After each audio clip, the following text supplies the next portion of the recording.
Stillman & Company, 102.5, 106.3 The Game, streaming live on Twitter, Twitch, YouTube, and Facebook Live. We are live from the Busy Bee Plumbing, Heating, and Air Conditioning Game Nashville studios on a Fireball Hot Take Friday. Ian is here today. Hello, Ian. What up, what up? How was it to have a football game last night? I thought it was pretty nice. What about you? I thought it was great, and it came right down to literally a toe. It really did. Did you think the Ravens would have gotten it if they had gone for two? Probably. Do you think they would have put Derrick Henry in the game when they went for two? Good question. Probably. It was not right. It was not right watching last night, seeing Derrick Henry in a Ravens uniform. I don't care what any of you all say. It did feel a little weird. Yeah. It just is not right. But enough about that. We'll get into the game and everything else in a little bit. But we got to start on the big game. That's right. The return of the Titans. You know, in Greek mythology, they said the Titans were greater even than gods and that they ruled that football field out there with absolute power. But right now, they're 3.5 point underdogs against the Bears. I don't know why I'm having a hard time getting my words out, but it is what it is. And I'm going to tell you all right now, just so that there's no questions and that we're not on any, different page or anything like that. And I'm not trying to be, I'm picking the Bears. I'm picking the Bears on Sunday. Hope I'm wrong. You all know me. I'm a Titan fan. I'm going to be watching the game, even though some of you think I'm not. I'm going to be watching the game on Sunday.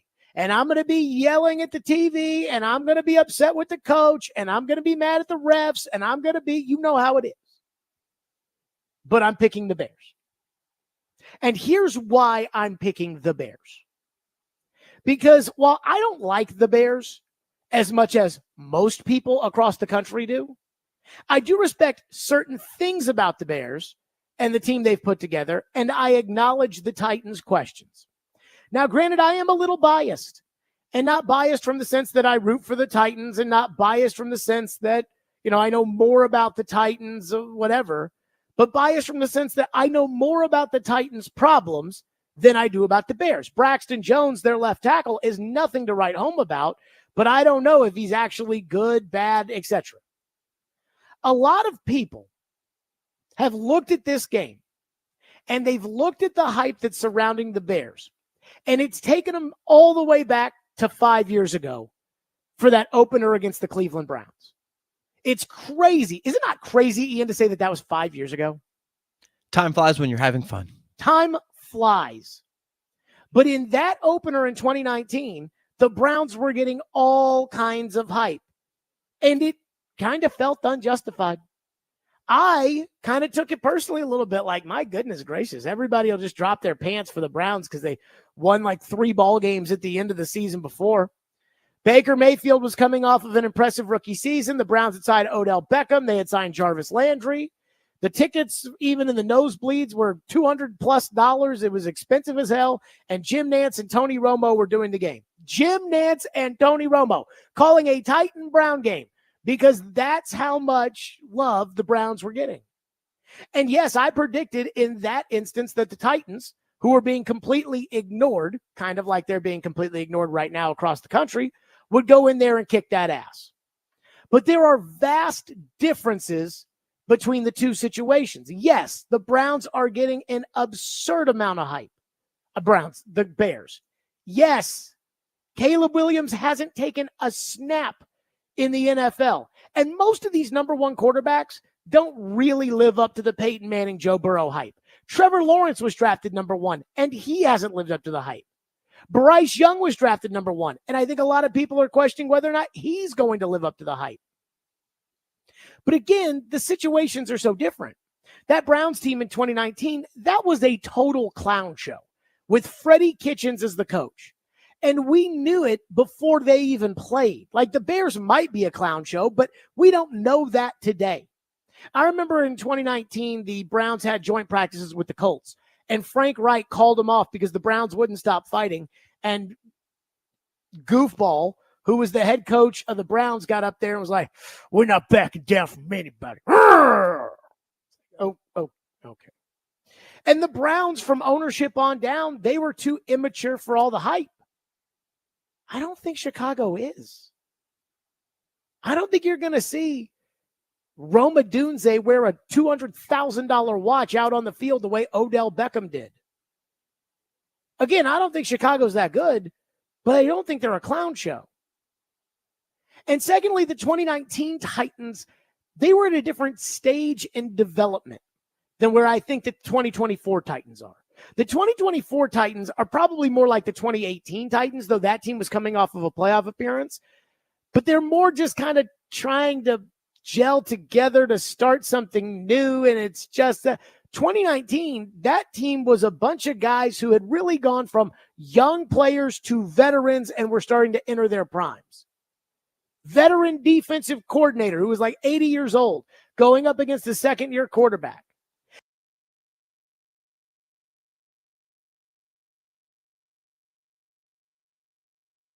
Coordinator. And I thought one of the benefits was DPs, with all of his years of experience, had a season of tape on Baker Mayfield to be able to spend the entire summer watching. Caleb has no tape in the pros. So I'm not saying the Titans can't win on Sunday. I'm just saying that the scenario is completely different than the one that a lot of you want to liken it to. And I will love it as much as every single one of you will love it if the Titans go in there and handle the Bears the same way they handled the Browns 5 years ago. But it's not the same kind of team. Chicago has good receivers. Chicago has a good defensive line. Chicago has a solid defense. They've got an exciting quarterback. And finally, and this is the other thing that you can't jump the gun on this as much as you want to. It's not like the Titans have an established veteran at quarterback right now. Will Levis is young. Will Levis is unproven. Even last year going to New Orleans, yeah, Ryan Tannehill wasn't Joe Burrow, but you kind of knew what Ryan Tannehill was, which made picking the Titans or picking against the Titans probably easier. My default when we don't know what somebody is to expect that they're not going to be Dan Marino. If Levis goes out there and he is Dan Marino on Sunday, you win. Congratulations. But again, he hasn't really proven that yet. Like, do you know what Levis is? Yesterday, I'm watching the Ravens and the Chiefs. I know what Lamar is. I know what Mahomes is. I mean, I know. Were you surprised when Lamar Jackson missed a wide open Zay Flowers in the end zone? You couldn't have been, because that's the knock on Lamar. When Derrick Henry had to come out of the game in the second half, were you surprised? No, because you know what Derrick Henry is. We don't know what Will Levis is. And even though they'll say all the right things, I think they probably don't know what Will Levis is yet. Brian Callahan. Again, I hope he's a good coach, but he's a first-year head coach. Dennard Wilson, first-year coordinator. I mean, they can get all the practice they want in the preseason, but it's totally different when it's a game. And so when it comes to Sunday, the most anticipated opener, because this feels like an entirely different era of Titan football. Henry's gone, Tannehill's gone, Vrabel's gone, Robinson's gone, Byard's in the game but on the other team, A.J. Brown's gone. It's a different era of Titan football. Jeffrey Simmons is really the only core piece of the team that was around during the previous run that the Titans had. Even Brett Kern's gone. So there's a lot we don't know. And there's a lot we don't know about the Bears. But on paper, the Bears are at home. On paper, the Bears were a better team last year. On paper, the Bears have upgraded at quarterback significantly. And I don't think they're a clown show of an organization. So I'll take the Bears to win on Sunday. 615-737-1025 is the phone number, 615-737-1025. And there's another element to this that kind of took me back to when I was a kid. thinking about this game on Sunday, my excitement for the game on Sunday, even though I'm expecting the Titans to lose, I'm still excited for Sunday. I'm going to be picking, I'm going to be going crazy on Sunday, just like everybody else. But there's something about this that kind of takes me back to my childhood when it came to analyzing this match, the excitement I have for it. We'll do that coming up next. 615-737-1025, which is our phone number, 615-737-1025. If you are not living in Nashville, because again, I know there's a lot of people that listen to this show from other places, and you got to get Sunday ticket, you're going to want to hear this. FanDuel Sportsbook, that's my favorite sportsbook. That's America's #1 sportsbook, has something a little different for you, because now, through September 22nd, all FanDuel customers can bet $5 and get a 3-week free trial of NFL Sunday Ticket from YouTube and YouTube TV. Then with a YouTube TV base plan, you'll be able to watch every regular season Sunday afternoon out-of-market game. All you need is a Google account and a current form of payment, and yes, you can cancel anytime. Just visit FanDuel.com/JGM to download America's #1 sportsbook. That's FanDuel.com/JGM and get to watching all of the games this weekend. That's right. 21 and over and present in Tennessee. Full price of NFL Sunday Ticket will be automatically charged seasonally after free trial. No refunds. Terms, restrictions, and embargoes do apply. Gambling problem? Call the Tennessee Red Line at 1-800-889-9789.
Obviously, a lot of unknowns going into week one, but what you do know about them, what are maybe some of the biggest challenges you face broadly? Yeah, a lot of momentum for them. Obviously, got a lot of really exciting players there. I'm a huge fan of Caleb Williams and what he did at USC. I've watched him over the years, and really dynamic player. Really fun as a fan of quarterbacks to watch him play. But then they've added a bunch of weapons. I mean, they got Keenan Allen's been doing this for a long time. He's still able to get open at a relatively high rate these days, and obviously with DJ Moore and then drafting Rome Odunze, they've got some real players on offense and ability to score a lot of points. They got good backs. They got good tight end. I mean, it's a much improved football team. And on defense, again, just what they did last year to close the season out was incredibly impressive. So I think they're going to be a really good football team this year. I think we got our work cut out for us. It's going to be a tough test on the road. And so we're going to need everybody and everything to muster up enough to go give these guys a game. So they're really good, and I'm excited to go play them. There you go. That was Brian Callahan talking about the game on Sunday. I'm excited to watch the game on Sunday. Like, I'm excited to see if this 2024 Tennessee Titans team, if they're worth the Kool-Aid. Like, I'm serious. I'm sure a lot of people will be, all worked up, all mad at me, for picking the Bears. But I do think, hey, I absolutely think the Titans can win on Sunday.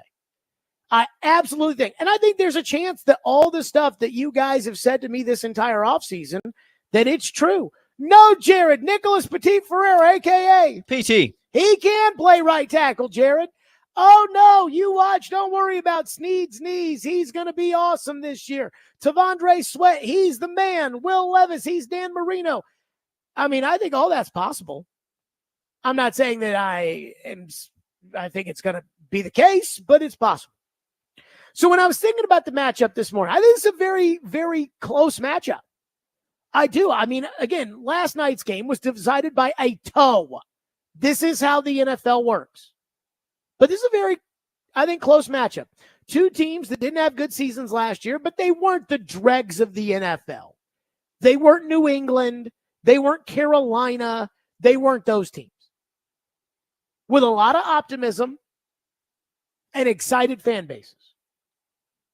And each team has good players without maybe necessarily having Patrick Mahomes. So I was kind of thinking about the matchup this morning, and it reminded me of being a kid and going to the games with my dad, and how, I don't know about you guys growing up, but we got the newspaper at my house. I mean, I would love to know how many people nowadays, like kids, I mean, I was going to the Titans when I was 10 years old, I think 9. I was 9 for the first game. So I was 10, for that first season, because my birthday is in September. And I was 10 years old going to the game. So this is when I was like 12, 13, 14. Everybody got the newspaper at their house. Ian, you got the newspaper at your house, didn't you? Oh, yeah. So when we would go to the Titans games, I'd sit in the car and we'd be on the way to the game, and I would take the sports section of the Sunday paper of the Tennessean, and I would sit there, and there was one thing in particular that I used to love, and it was this thing called Who Has the Edge? Who has the edge? And it would take the two teams. And then on Mondays, by the way, they would give grades. I think it was Jim Wyatt that would give the grades, and I used to love looking at that. My buddy would do the same thing when I would go to games with him. They would bring the sports section of the newspaper and read over the scouting reports. That's what I used to do. Yeah. And then, by the way, I remember I used to get really excited about David Clymer. May he rest in peace. The David Clymer columns that would come out. I'll never forget. Yeah, they would predict the games. Oh, yeah. Those were the good old days. And again, may David Clymer rest in peace. That was a good man and a good columnist. So who has the edge on Sunday? Ian, I want you to stop me if you disagree with this. Okay. Quarterback, Chicago. I know Caleb Williams has never taken a snap in an NFL game, and Joe Rexrode, spoken like a true varsity player who's worried about losing his spot to an 8th grader. Joe Rexrode said on Wednesday, this whole idea of, I'll trust the guy who's played in the NFL over the guy who hasn't played in the NFL. Well, Levis should have a small advantage in that situation. A small advantage from the standpoint that he has played a second more in the NFL than Williams. Yeah, he knows the speed of the game a lot better than Caleb. Well, I don't know about a lot, but better than Caleb Williams does.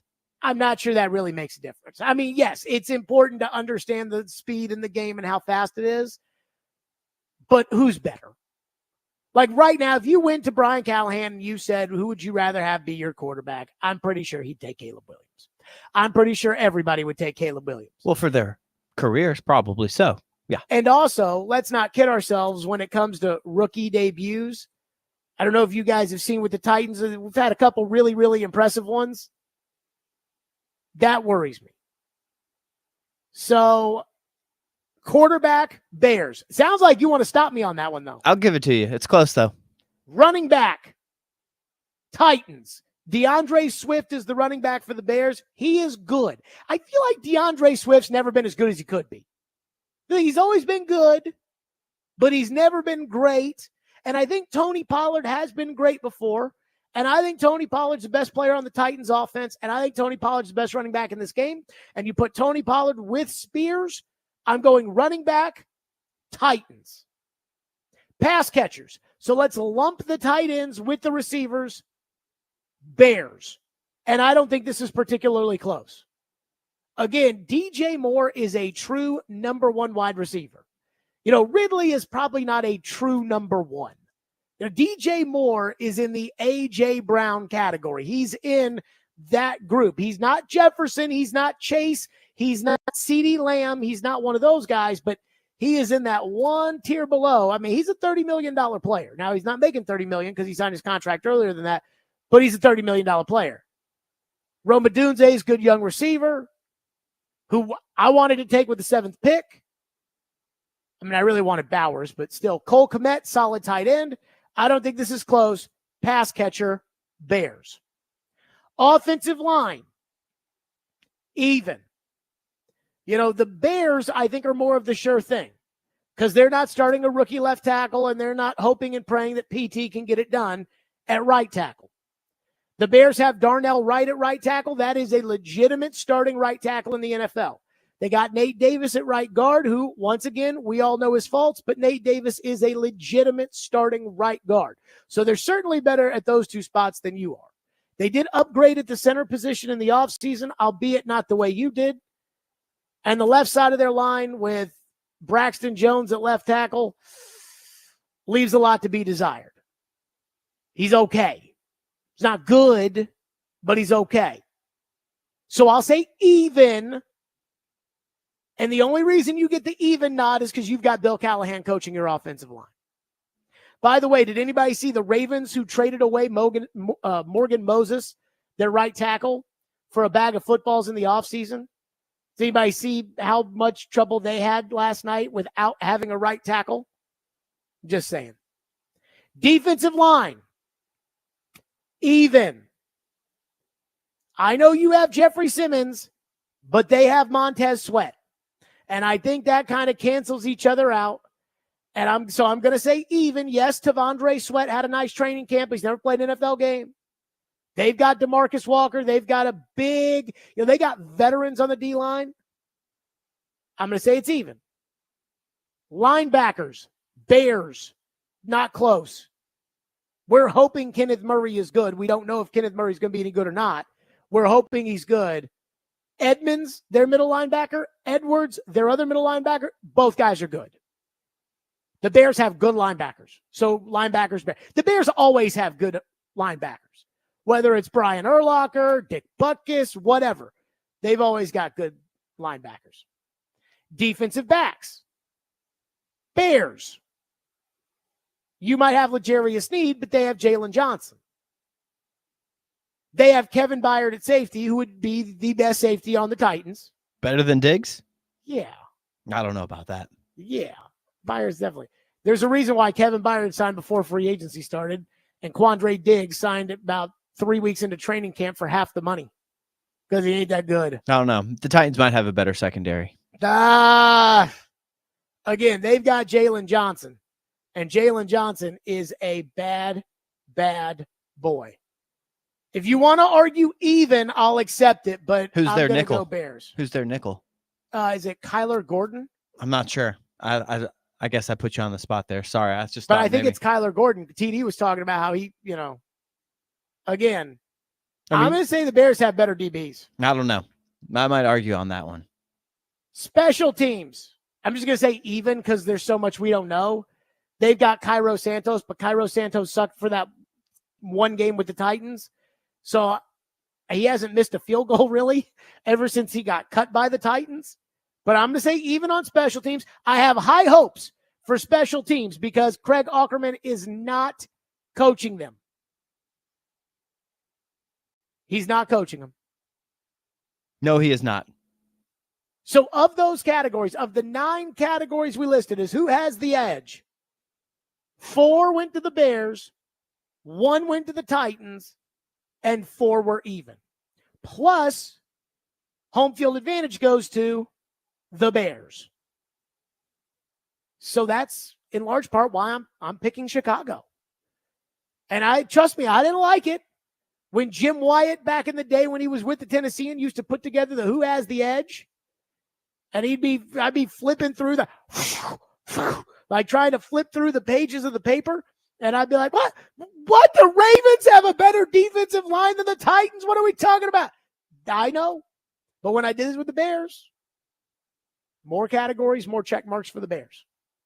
615-737-1025 is our phone number on the program. 615-737-1025. It's a Fireball Hot Take Friday. We will get into your phones, plus the latest on DeAndre Hopkins. We will get to that next. Stillman and Company, 1025, 1063 The Game.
Two guys that are out this week for sure.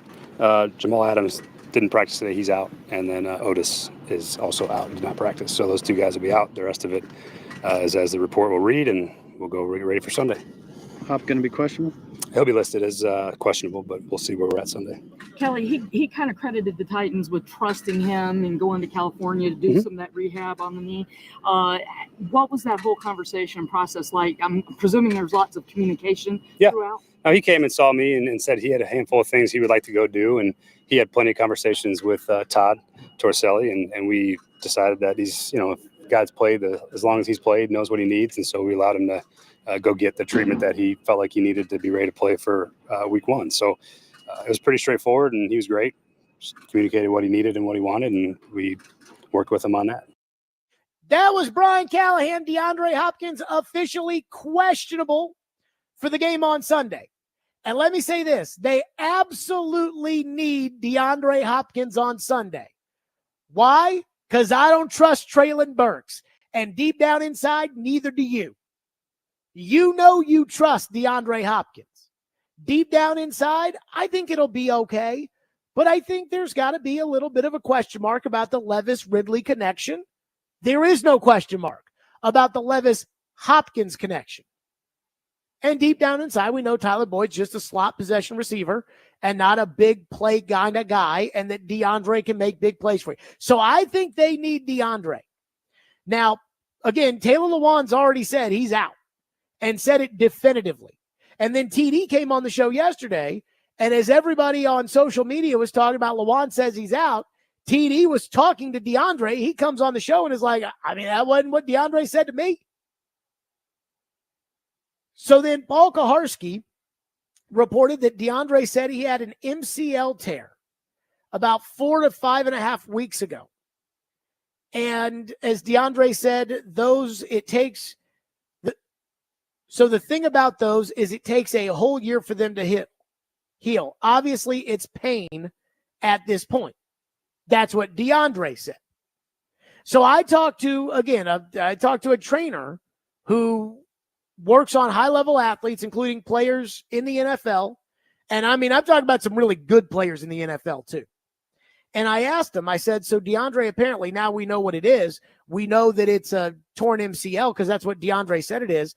I asked him, I said, what do you make of that? He said the tape job from the picture of him this summer when they said his knee was bothering him was definitely not for an MCL tear. MCL is better than the LCL, all else being equal.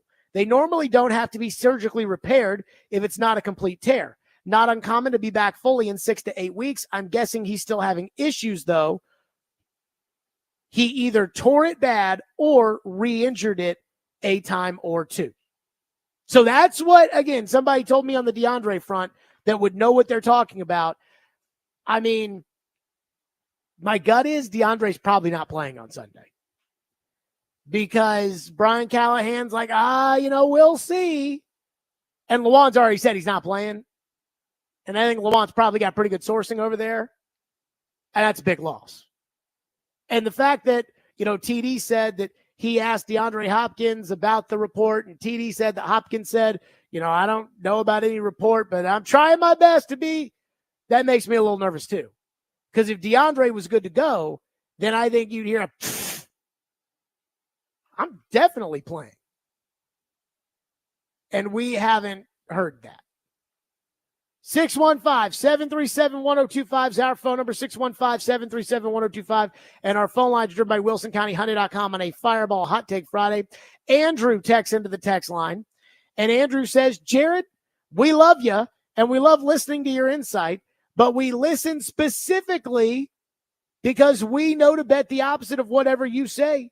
Your words are way better than your football picks. Give me the Titans, Andrew says, since I am picking the Bears. Ian, if you were betting this game, would you bet on the Titans to win? Straight up win? Yes. No. Would you bet on the Titans to cover? I would consider it. And how much of that would have to do with the fact that I have picked against the Titans? Nothing. Okay, so you're not one of these people that Sally rules it and says just go ahead and... Okay. Sorry, Texter. That does not influence me. Don't forget about Khalil Herbert at running back. I'm not a big Herbert guy. I think he's just an average. Like Herbert's one of those guys who I feel like, well, you can get any running back. You can get a running back from anywhere in the NFL and just turn around and hand the ball to him and the guy can run well. I don't think that's Tony Pollard. Now, again, I don't think Tony Pollard is worth $20 million. I don't think Tony Pollard's worth a second-round pick. But I do think that Tony Pollard is better than just, you can get a running back anywhere. It doesn't matter. These guys are all interchangeable. And that's what I think Khalil Herbert is. So if you were to add, again, if we're going through the running back position, we're saying Pollard and Spears versus Swift and Herbert, I'm taking Pollard and Spears. And I don't even feel bad about that at all. One texter into the text line said that you are out of your mind, Jared. Caleb Williams is not going up against high school teams anymore. Levis is going to be a much better quarterback. Save this text for week 5 and let's see. I mean, Caleb Williams, I don't watch enough Pac-12 football. Not that the Pac-12 exists anymore, but I don't watch enough Pac-12 football to be able to tell you why Caleb Williams didn't win more games last year at USC. I just know that USC played a lot of games on TV last year, and every game it felt like they played on TV, they lost. With the exception of Colorado, who stinks. And I do look at Caleb and I do wonder, why didn't you win more games in college? But again, John Elway, I think, was like 5-6 his last year at Stanford. That doesn't mean that John Elway wasn't a good quarterback. When it comes to what you're looking for in a starting quarterback, and I'm talking about for prospects. I'm not talking about, obviously, for a guy who's 8 years in the league, I'd love to have Tom Brady. 6'5", can read every defense, hardest worker on the team, in great shape, dedicated to the sport, has got a good enough arm. He understands what he's supposed to do at quarterback. That's different. I'm talking about when a guy is coming out. You want a quarterback who's got size, Caleb's got it. You want a quarterback who's got an arm, Caleb's got it. You want a quarterback who's accurate, Caleb's got it. You want a quarterback that doesn't turn the football over, Caleb's got it. You want a quarterback who, again, can move around and is athletic enough to extend plays, Caleb's got it. I mean, the number that we look at when it comes to yards per attempt, kind of the Mendoza line, is 7 in college. So if you're under 7 yards per attempt, that's a big red flag. Caleb was in the 9s. Caleb doesn't turn the ball over. And you can tell me that all USC played last year were high school teams, but I have a hard time getting on board with all of that, other than the fact that the only things I don't like about Caleb Williams is all the extra bull crap on the side. Because that stuff does matter when it comes to being quarterback.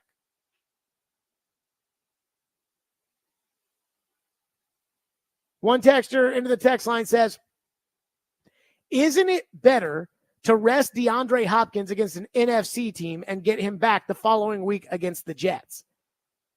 I think what's best is the Titans do whatever it takes to win week 1. And again, I know I picked them to win 7 games, yesterday on the show, and I know I'm picking Chicago to win, but that doesn't mean that the Titans can't win more than 7 games, and that doesn't mean that I don't want the Titans to win on Sunday. But if you want to have a good season, I think getting off on the right foot's very important. We talk about that 1999 Titans team. Well, they beat a bad Cincinnati team by 1 point in week 1. That 1999 Titans team got off to a really good start. And a lot of it was because Neil O'Donnell went 4-1 in 5 starts for Steve McNair. But getting off to a good start is very important. I even go back to a couple of years ago. When you played the Giants, you were up 13-0 at halftime. Everybody, I remember going in at halftime. My buddy Scott sits in the same section that I do at the Titans games, and we sit in the club level. And so we went inside, during halftime, and we were talking about the game. And we were talking about how bad the Giants were. It was 13-0 Titans.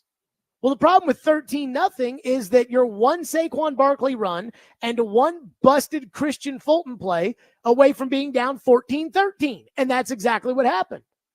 And so then all of a sudden it was a dogfight. Daniel Jones makes a play. Saquon Barkley makes a play. You get the ball. Randy Bullock misses a kick. You lose. Well, that Giants team, equally as crappy as most of the Giants teams in the past, that team ended up making the playoffs because they got off to a good start. And for the Titans, I think getting off to a good start is as important as anything else this season. So when you tell me, well, maybe DeAndre Hopkins should sit out the game because it's NFC, I get that. 5 years ago when Derrick Henry had a hamstring and Mike Vrabel, because that game against the Saints meant nothing for the playoffs, it was more important for the Titans that day that the Steelers lost to the Jets than it was that the Titans beat the Saints. And Mike Vrabel says, you know what? I'm going to go ahead and put him out there. I'm going to leave Derrick. I'm going to sit Derrick on the bench because who cares about the Saints game? That's different. This week one, you want to get off to a good start. And I think that you need DeAndre Hopkins to play on Sunday. One texter said he loved the Who Has the Edge segment. Should we make that a weekly Friday thing? I mean, I could see it. I will say this. I don't even know if the Tennessean still does it. But I'll tell you right now, when I get out there and I used to go to the games with my dad, I used to sit there and I used to turn that page of the newspaper on the way. Who has the edge? I do kind of like it. 615-737-1025 is our phone number, 615-737-1025 here on the program. And so if DeAndre Hopkins doesn't play on Sunday, what does that mean for the Titans on offense? I know what it means for me if I were the coach, but I'm a little worried that it means something different to this coaching staff. We'll get to that coming up next. 615-737-1025 is our phone number on this Fireball Hot Take Friday. Again, the phone number, 615-737-1025. Tune into 93.3 Totally Hits Nashville this Sunday for coverage of the Quaker State 400. Coverage will begin at 1, and the race is set to start at 2 o'clock. Coverage also available on the 93.3 Totally Hits and at totallyhitsnashville.com. And Nashville's best deal this week is from River Queen Voyages. River Queen Voyages is the most fun and unique way to see the downtown skyline from the water. Head to theGameNashville.com/deals now to get a $50 gift card for only $25 to River Queen Voyages while supplies last.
Who are some receivers that could maybe step into that role if Hopkins can't be a full go on Sunday?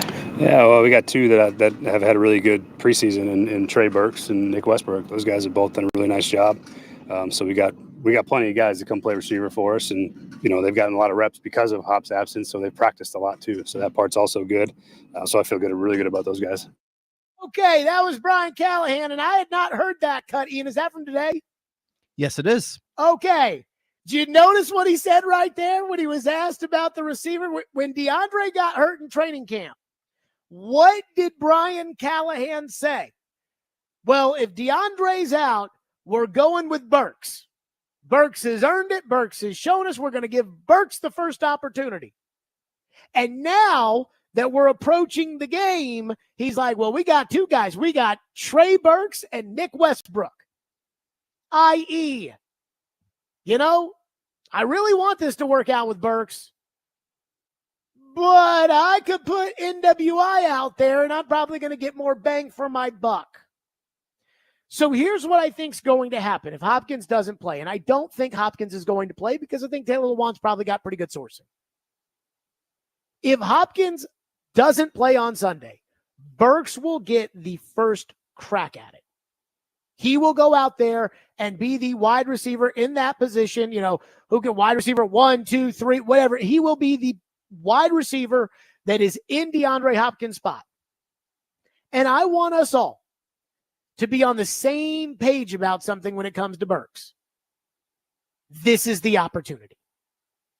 If Burks gets the opportunity on Sunday replacing DeAndre, and he has one target and no catches and no, obviously, yards, then Then I will feel completely comfortable, and you should too, in the idea that you gave Trayon Burks every opportunity to prove that he wasn't a bust. If he goes out there and has 9 catches for 183 yards and 2 scores, well, then somebody, DeAndre, you might need to take another week off on that knee and let's see if this is real. But what can't happen is what I feel like constantly has happened with Burks, which is the expectations were when he got drafted that he was going to come in and replace A.J. Brown. Now, is that fair? No. And is Burks good enough for that and reliable enough for that? No. But that was the expectation. Then the expectation shifted to, well, you know what? He can be a starting wide receiver for us. In fact, you didn't draft a wide receiver last year. You didn't sign a wide receiver last year until DeAndre fell into your lap. Remember the whole, no, we'll be okay with Chris Moore. I remember that because you had faith in Burks. And then Burks didn't come through, caught 16 passes last year. Well, now Burks has been banished to the bench, but it's like they feel like, you know how Delta, I don't like flying Delta, but I have flown Delta. You know how they have like the economy and then they have the economy plus? Well, it feels like Trayon Burks isn't on the bench, but Trayon Burks is on the bench plus. Brian Callahan didn't make him play in the preseason game that he didn't make anybody else play in. NWI had to play in it, but not Trayon Burks. Because Trayon Burks is bench plus. NWI is just bench. Julius Chestnut is bench. Tajay Spears may get 7 carries on Sunday, but he's bench plus. Well, I don't think, I mean, how many more chances does Burks get? So let's all be in agreement that if Hopkins is out and Burks plays in his place, which I think he's going to get the first crack at it, although Brian Callahan's leaving it open to put NWI out there. If that's the case, this is it for Burks. And if he doesn't do anything on Sunday, let's not move the goalposts any further. Let's just call it what it is. And I want us to all be on the same page with that. 615-737-1025. Adam in Portland is up next here on our program. Thank you for waiting. Thank you for calling. Go ahead, Adam. Yeah, man. So what's the difference in Trayon Burks and Kyle Phillips? Well, I guess the difference is that the Titans have fully guaranteed money in Trayon Burks, and Trayon Burks has made, a lot. Well, I shouldn't say a lot because he hasn't done a lot of anything. But he has made, like, I would say, bigger plays in the games over the last 2 years than Phillips had. Did he? I don't remember him, man. I'm not saying you're lying. That's how Green unimpactful Bay, he's been in my Cincinnati, life. Philadelphia, the Chargers. You know, Burks has made some plays. But the biggest difference, to your point, Adam, is that Burks has more talent and that Burks was drafted in the first round. So the expectations probably, right? So I'm just saying, though, man, if you have a guy who's already told you what he is, and I'm on that, and you showed me that years ago. If a player tells you he is, believe him. You know, Floyd was big on that. Jaquan Jackson deserves opportunity. He's telling you right off the bat he's going to work really hard. Why not put faith in him as a new unit, as a new coaching staff? Go, hey, you've displayed yourself. I want to show everybody that if you hustle, I don't care if you're 7th rounder, you get to play, and do that as opposed to the first round prodigy or whatever that we were supposed to have. Well, Jaquan Jackson doesn't play DeAndre's position, so that makes that harder. NWI does play DeAndre's position, so NWI could do that, but not Jaquan Jackson. I get it. No, well, I would much rather see NWI in there in that situation then. So I would much rather see NWI. Adam, thank you. I would much rather see NWI in there too. Because, again, I think winning on Sunday is huge. Again, it's week 1. It's not the end of the world. I remember when the Titans lost to the Dolphins in 2018 in the season opener in that 8-hour game, and Delaney broke his leg, and everything was just so down. Mariota hurt his elbow. Lawan got concussed. It was just awful. And I remember saying that then, like, I don't want to say the season's over, but it feels like, and the season obviously was far from over. They went out the next week with no players on the team, and they beat the Texans, who were good at that point in time. But I do think starting fast is important. And for me, it's about who do I trust out there to make the plays when they're in the game. And to me, that's NWI.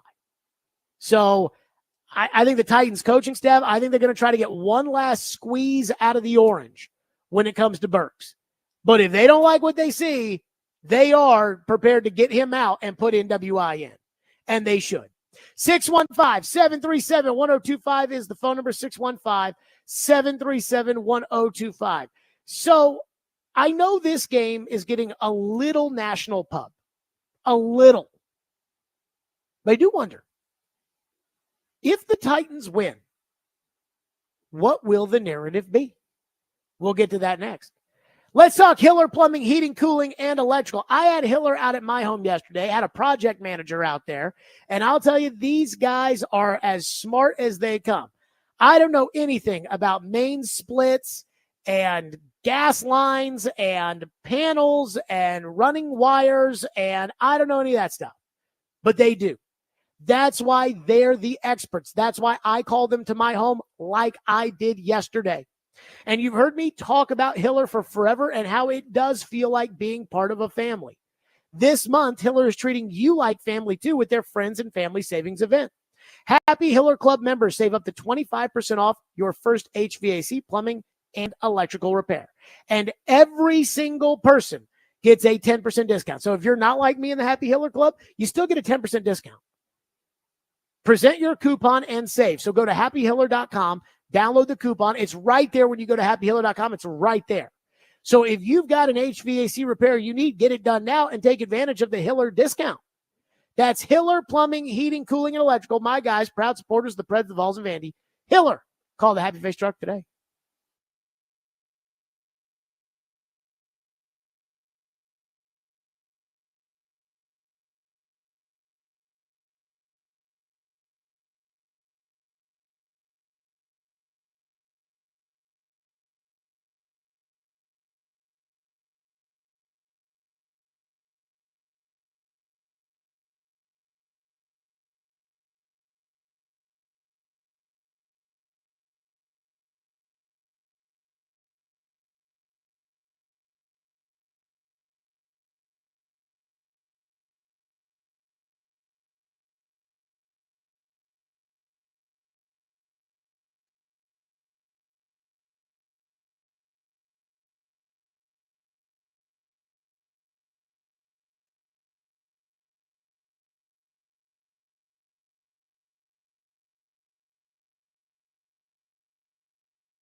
Stillman and Company, 102.5, 106.3 The Game, streaming live on Twitter, Twitch, YouTube, and Facebook live from the Busy Bee Plumbing, Heating, and Air Conditioning Game Nashville Studios on a Fireball Hot Take Friday. Titans and Bears on Sunday. Corey Curtis, Ian, it's going to be tough for him. You know, that's his team, the Bears. Yeah, it is. He has a Titans polo from every season. He's called the games on News 2. So between the, I don't know who he's rooting for on Sunday, but he will join us in 15 minutes. Let me say this. This is not a game that most of the country will be concerning themselves with. Whereas the entire country watched the Chiefs and the Ravens last night, and the entire country will watch Sunday Night Football with the Rams and the Lions, and the entire country will watch tonight, and that has Peacock, and the entire country will watch Monday, and the entire country will watch the Cowboys and the Browns on Sunday. The entire country is not watching this game. In fact, the only big markets in America that get this game are Nashville, Milwaukee, and Chicago. Like, that's it. We went over it the other day. But the thing about this game is it is getting a little bit of national pub. And it's getting a little national pub because Caleb Williams, regardless of what he hasn't done yet in the NFL, Caleb Williams is what we call a TV player. They're the kind of guys that TV likes to talk about. Derrick Henry was the only TV player the Titans had. So if the Titans were going to have a Thursday night game or a Monday night game and they would do the preview where they show the other team's quarterback, it would always be Derrick Henry on the other side of it because he was the only TV player that you had. You don't have any TV players now. Simmons is not a TV player. Snead's not a TV player. Levis isn't a TV player. I remember a couple years ago, the Titans had the opportunity to play the Texans in what could have been a winner-take-all in week 17 at the time because they only had 16 games back then. And I really wanted the Titans to get Sunday Night Football because the Titans, this was 2016, the Titans hadn't been on Sunday Night Football since 2009. And I really wanted them to get Sunday Night Football. And the Texans, who they would have been competing with for the division, had benched Brock Osweiler, their quarterback, for Tom Savage, their backup. And Floyd turned to me and he said, there goes Sunday Night Football. And I said, what do you mean? He goes, they could talk themselves into Mariota. They could say, well, you know, it's a winner-take-all game and Mariota, you know, won the Heisman and, you know, we can put him on TV. But they ain't putting Tom Savage versus Mariota on TV. They just won't do it. And so that was kind of when I realized what a TV player was. At the time, I think we got in an argument about Tony Romo, about whether or not Tony Romo was a star. Ian, do you remember that? I can't say I do, no. We got this big argument about whether or not Tony Romo was a star. This was before he was calling games, when he was quarterbacking the Cowboys. And I'm like, yeah, Tony Romo's a star. Everybody in the country knows Tony Romo. I mean, we all watch his games. He's like, no, he's not. He was a TV star. Again, a TV player. And teams get themselves into trouble when they start thinking TV players are better than they actually are. Well, Caleb Williams might be all that in a bag of chips. We don't know. But right now, he's a TV player. If you talk about Caleb Williams on TV, people watch. So Caleb Williams is a TV player, and all of the talk is about the coronation of Caleb Williams into NFL superstardom. He's the former Heisman Trophy winner. He played at USC. He had the Fansville campaign. He did Wendy's commercials. He was the #1 draft choice. He was all over Hard Knocks. He is a star. And again, Sunday is supposed to be his coronation, and the Tennessee Titans are supposed to be the sacrificial lamb, which leads me to this question. What if the Titans win on Sunday? Then what's all the talk? Now, for the most part, we've experienced this time and time again. The national talk will not surround the Titans. In fact, it might be ignored, especially if the Cowboys-Browns game comes down to one pinky toe on the white line or not. But there still has to be some sort of discussion if the Titans go out there and win. Because as far as the country is concerned, nobody thinks the Titans are going to win. And in fact, when it comes to the Titans, it's not that people think the Titans are bad. It's that they just don't think about the Titans. It's quite honestly probably one of the more disrespectful angles that's out there is oh yeah, we forgot about them. We forgot about their team. We forgot about their coach. We forgot about their quarterback because they're just not important enough for us to pay attention to. And yet I do wonder what people are going to think about the Titans if every single person across the country that doesn't live in Nashville, Tennessee is expecting the Titans to lose and they don't think Will Levis is any good because he puts mayonnaise in his coffee. I do wonder what they're going to say if the Titans go out there and win on Sunday. And I do wonder if all the talk is going to be about the Bears and about Eberflus shouldn't have kept his job after winning 10 games over 2 years last year. And maybe Caleb's not ready for prime time. And maybe it's not this. I don't know. But I do wonder what the talk's going to be. Because again, the expectation is that you are going to Chicago to get your fanny kicked. And I always wonder what the other side of that is. Sometimes it is hey, we got to give our respect to Tennessee because Tennessee's pretty good. Sometimes it's they just ignore it and pretend like the Titans didn't do anything. Titans won a Monday Night Football game at Dallas years ago. Remember Byard went off to the Star and he did the TO and I watched the whole next day and there was no talk about the Titans. But boy, there was talk about Dak and Zeke and Jason Garrett and yes. But I do wonder if some of the proclamating that Caleb Williams is going to be the next great quarterback in the league, I do wonder if that's going to be tempered down a little bit if the Titans go out there and dominate. Because even though there have been other quarterbacks that have been taken number one, Caleb is TV big right now. I remember the Titans beat Jameis Winston in the first game, and Mariota went crazy. And boy, the talk was, maybe Mariota's the guy. Who knows? But I do wonder. Phone line driven by WilsonCountyHunter.com, 615-737-1025. One texter says, the Bears' offensive line is worse than you think. The Titans will get 6 sacks this weekend. They'll still probably lose, but Caleb Williams is going to get a big welcome to the NFL with some of the exotic blitzes. Let me say this. If the Titans get 6 sacks on Sunday and they lose, we got problems.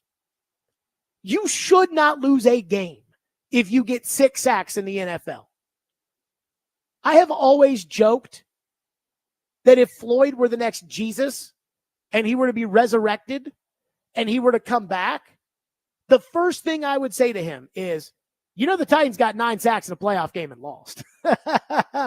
Because I don't think he could not believe that. So when you tell me that the Bears' offensive line is terrible and they're going to give up 6 sacks this weekend, but the Titans still might lose? No. Lots of turnovers if that's the case. I mean, if you lose after getting 6 sacks, you suck. What that means is that every time you got in scoring position, you kicked a field goal, and so you kicked 4 field goals, and they scored 2 touchdowns. That can't happen. 6 sacks and a loss. Jeff says people don't think about the Titans because they always crap the bed when it counts. I would argue it's because they haven't had a star quarterback in 20 years. That would be what I would argue. Vince Young was a TV star. And Tannehill had his moments. But they haven't had a star quarterback. They haven't had Brett Favre in 20 years. That's why people, I think, don't think about the Titans.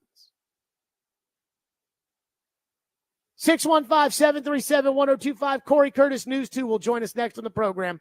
615-737-1025 here on Stillman and Company. And I do wonder, because Corey is a Bears fan, I do wonder, are the Bears, does he think that the offensive line's as bad as you guys think? Does he think that? We'll ask next. We'll do it next. Tune in to 94.9 The Fan today as the Sounds take on Gwinnett. First pitch at 6:35. Coverage also available on the 94.9 The Fan app and at 949thefan.com. And Sounds Baseball presented by Twin Peaks Family Leisure, 5 Points Roofing, and Busy Bee Plumbing, Heating, and Air Conditioning.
Join yours truly, Chris Sanders and Derrick Mason at Twin Peaks in Cool Springs this Sunday from 9:30 to 11:30 for the pregame show. We'll be breaking down, Ian, we got to update this copy. Award-winning. The award-winning pregame show. That's right.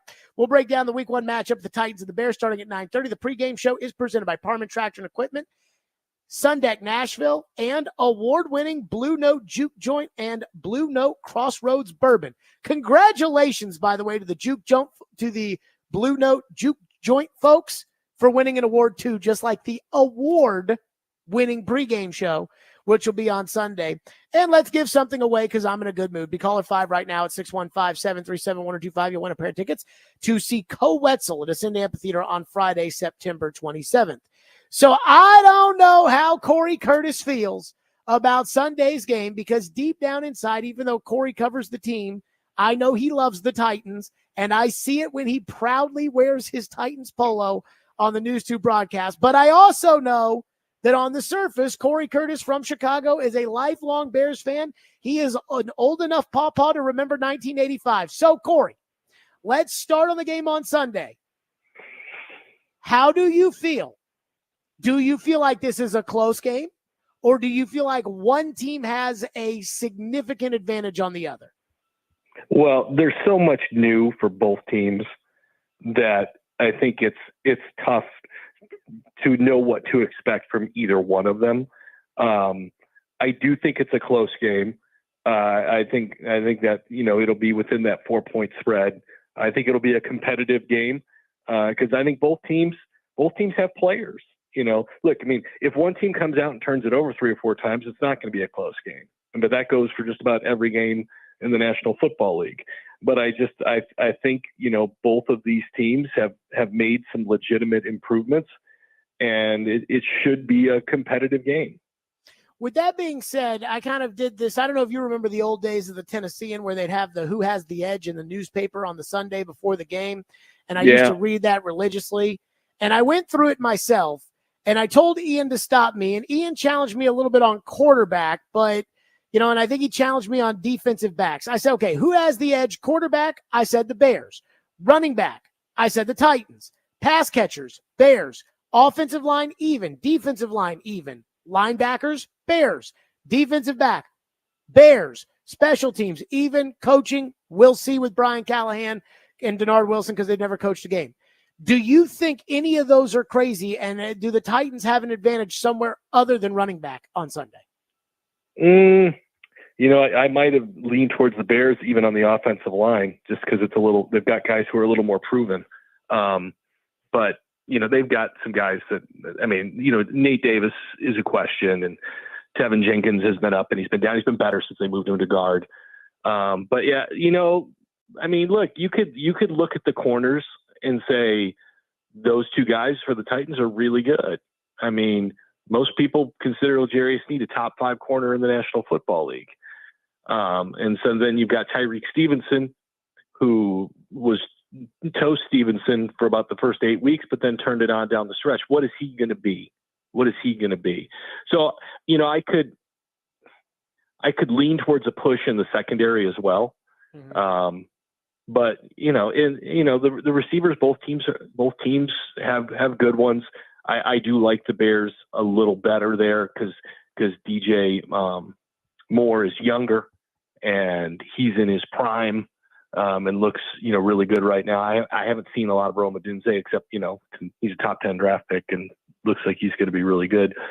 And we don't know if D Hop's even going to play in this game or not. So I agree with you. I'd have to lean Chicago on that one, but not by a ton. It's not like it's been the last few years since AJ left where you're just like, who's going to catch 5 passes this week? Yeah, but Chicago's got a better tight end too. Yeah, Cole Kmet had a good year last year.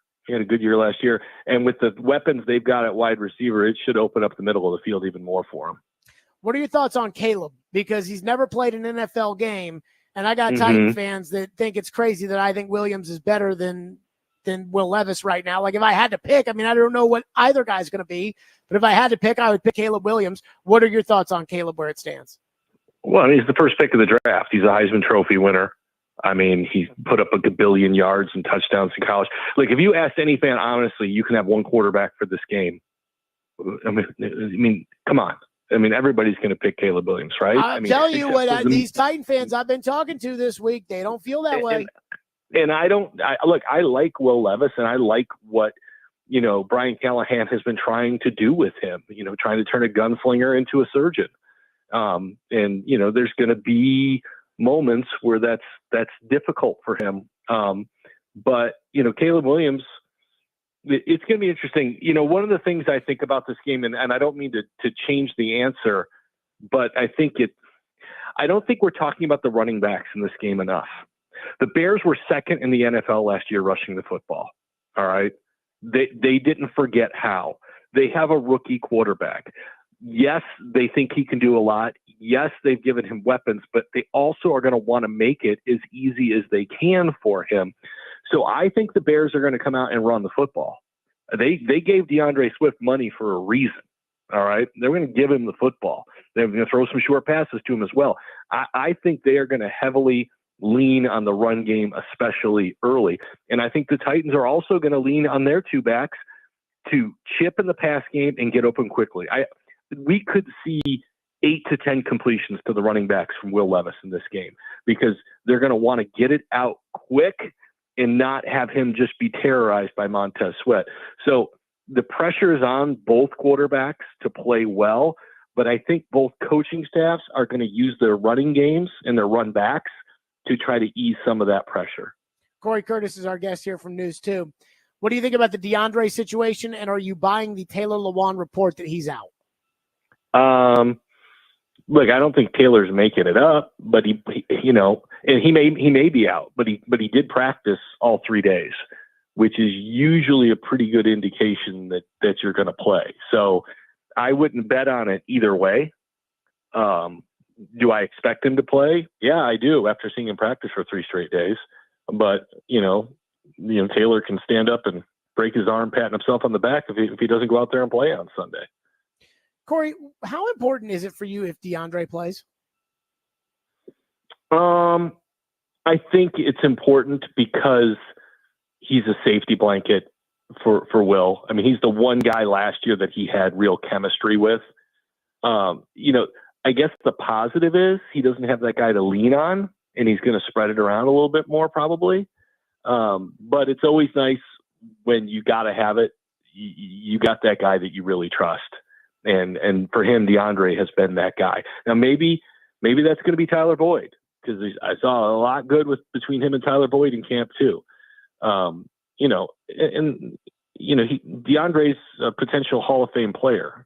You want him out there. I mean, I always say you don't get better by not having great players or getting rid of great players. So you're not better when you don't have one of your best receivers. If you had to pick one reason why the Titans are going to win on Sunday, what would it be?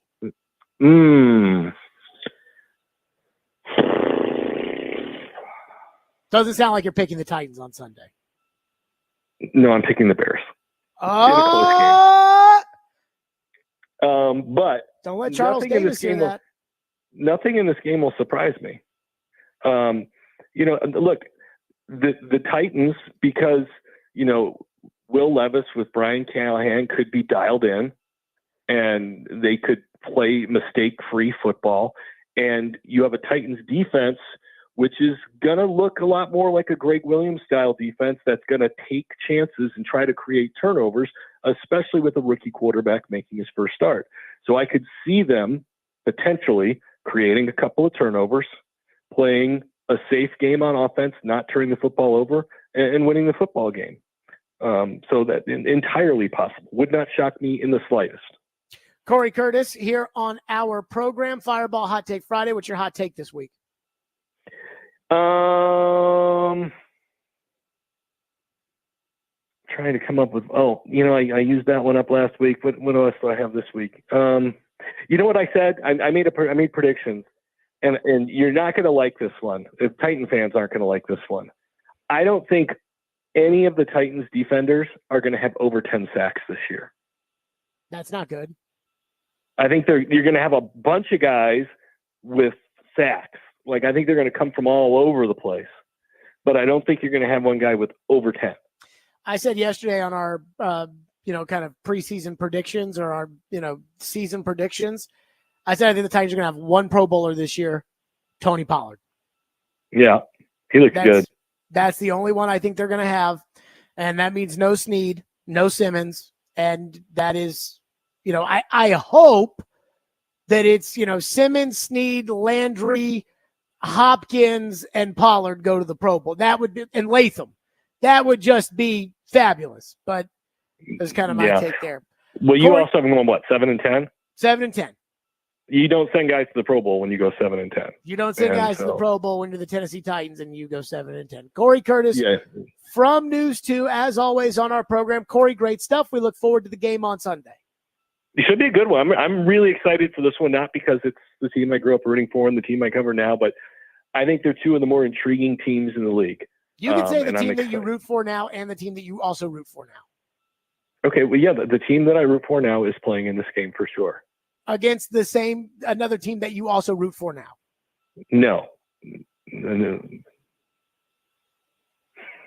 won't say it. You want me to loan you some of my Titans polos? I mean, you got a whole closet full of them. Corey Curtis. I do. And there's no bigger Titans fan than little Jared Stillman. There is no bigger Titan fan than little Jared Stillman. That I could tell you. Paul said today said on his little podcast, he said that I don't count as Titans media. Wow. Okay. I mean, I found that to be a little fascinating. I mean, I'd say if one of us has a job doing it and the other one has a blog, but he has his own company. Yeah. Company. And you don't have to get a paycheck from somebody to have a job. He employs himself. Yeah. Okay. When you make money, you're okay, and he makes money. Okay. Corey Curtis, News 2, as always on our program. Corey, appreciate it. All right, enjoy the game. Yep. Let's talk Fireball Whiskey. By the way, there was something last night that was foul, and we got to get to it. And no, it wasn't what Paul said about me not having a job or not being media, but that's an opinion. It's the wrong opinion, but it's an opinion. But this was foul, and we got to get to it next. Fireball Whiskey. Nothing goes down so smooth or tastes as good as ice-cold Fireball Cinnamon Whiskey. That's right. I love Fireball Whiskey. Again, it tastes so great. It is the best. I love Fireball, and if you're going to be celebrating the return of football this weekend, you got to do it with Fireball Whiskey. Ignite the night. Please do responsibly and be 21 years or older to enjoy. That's Fireball Cinnamon Whiskey.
second and 2.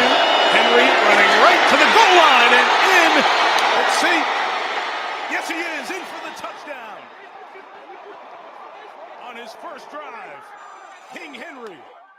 A couple runs I probably want back and do different, but I'm just trying to do the best I could to help this team win. And we came up short. One game doesn't define the whole season. We got plenty more to go play.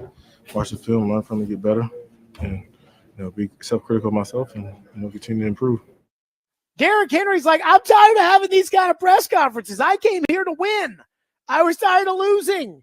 And now here I am with the same old boring Derrick Henry press conference of the, got some, everybody can do better, and starting with me. And, we got to work harder, and I got to watch the film, and I got to go out there and get better. And I got to, the same things we've heard Derrick Henry for the last 2 years. Let me just say this. Watching Derrick Henry perform in a Raven uniform last night, it was foul to me. It hurt to watch Derrick Henry play for the Ravens. And, this is like any kind of breakup. If you break up with somebody, there's a chance they're going to start dating somebody else. And how's that going to make you feel? Well, I didn't like seeing Derrick Henry in a Ravens uniform yesterday. And as I'm watching Derrick Henry out there, and look, I hope for nothing but good things for Derrick Henry, but I'm not rooting for the Ravens.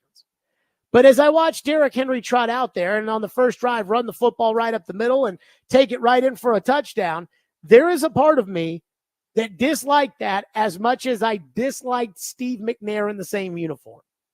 Now, maybe it was a little different when McNair was there simply because with McNair, the Ravens rivalry was more personal. But it does kind of feel like even now there's still some lingering of the Ravens rivalry. You went there and beat them in the playoffs. They came here and beat you in the playoffs. I mean, I don't like the Ravens, and I feel like most Titan fans don't like the Ravens. But the other thing about Derrick Henry on the Ravens was when he signed there, I never liked it. TV was like, King Henry and Lamar. This is going to be incredible. You watch these Ravens. They're going to be. And I'm like, well, hold up. The biggest problem the Ravens have is that, look, I'm not worried about what they can do against New England. They can beat anybody who's a bad team, and they can hammer them, and they'll do it the way the Ravens do it physically, and Derrick Henry will help that. So when they play a bad team this year, and I'm trying to think of who's a bad team that's not in their division that they play, because the Steelers and the Browns, like those games are always just such a bludgeoning. It doesn't matter how bad one or the other team is. Like it's like a college rivalry. But they play the Raiders next week. Okay. They'll beat the crap out of them. And Derrick will run it, and they will just bludgeon them with the running game, and there will be nothing they can do about it. But beating teams like the Raiders, that's not the problem that Lamar Jackson has. The problem that Lamar Jackson and the Ravens have is that when Lamar and the Ravens get put in the AFC playoffs, they're going to have to play Patrick Mahomes or Josh Allen or CJ Stroud or Aaron Rodgers or Joe Burrow or Justin Herbert, and they're going to have to play those guys 3 times. You might luck out and get Trevor Lawrence or Deshaun Watson or one of those guys in the first playoff game. But you're not going to get them 3 times. You're not going to have the easy path to the Super Bowl like maybe you'd get in the NFC, where you might run into Kirk Cousins in the playoffs or run into Sam Darnold in the playoffs or Jared Goff or Brock Purdy. No. You're going up against Joe Burrow. And that's the problem Lamar has, is that at some point in these games, your quarterback is going to have to play catch-up. Tom Brady had to play catch-up in the playoffs. We all know about the 28-3, but I mean, how many times were they down in the playoffs and Brady let them back? Kansas City in the AFC title game, Jacksonville in the AFC title game. Brady has had to play catch-up. Brady's had to win them games by throwing the football.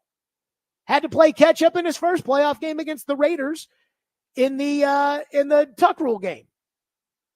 But Brady could do that. Peyton Manning, when he won his first Super Bowl, he was down 21 points in the AFC title game. and brought them back. Lamar's biggest problem is that he can't play catch up. He's just not good enough of a passer. And I'll say it. I think a lot of people on TV are afraid to say it. Honestly, I think they're probably afraid of being called racist for saying it. But when you miss Zay Flowers as wide open as Zay Flowers was in the end zone yesterday, I'm sorry. He missed a couple of throws, I think. He should have hit Likely in the end zone on the throw before. Mm-hmm. If you're a $50 million quarterback, that is a $50 million throw right there. That's why they pay you $50 million is to complete that pass. And I'd argue that even on the last one, if he had got it in there quicker, there's a chance Likely could have gotten that second foot down. Albeit it was by an inch and it was a good throw by Lamar.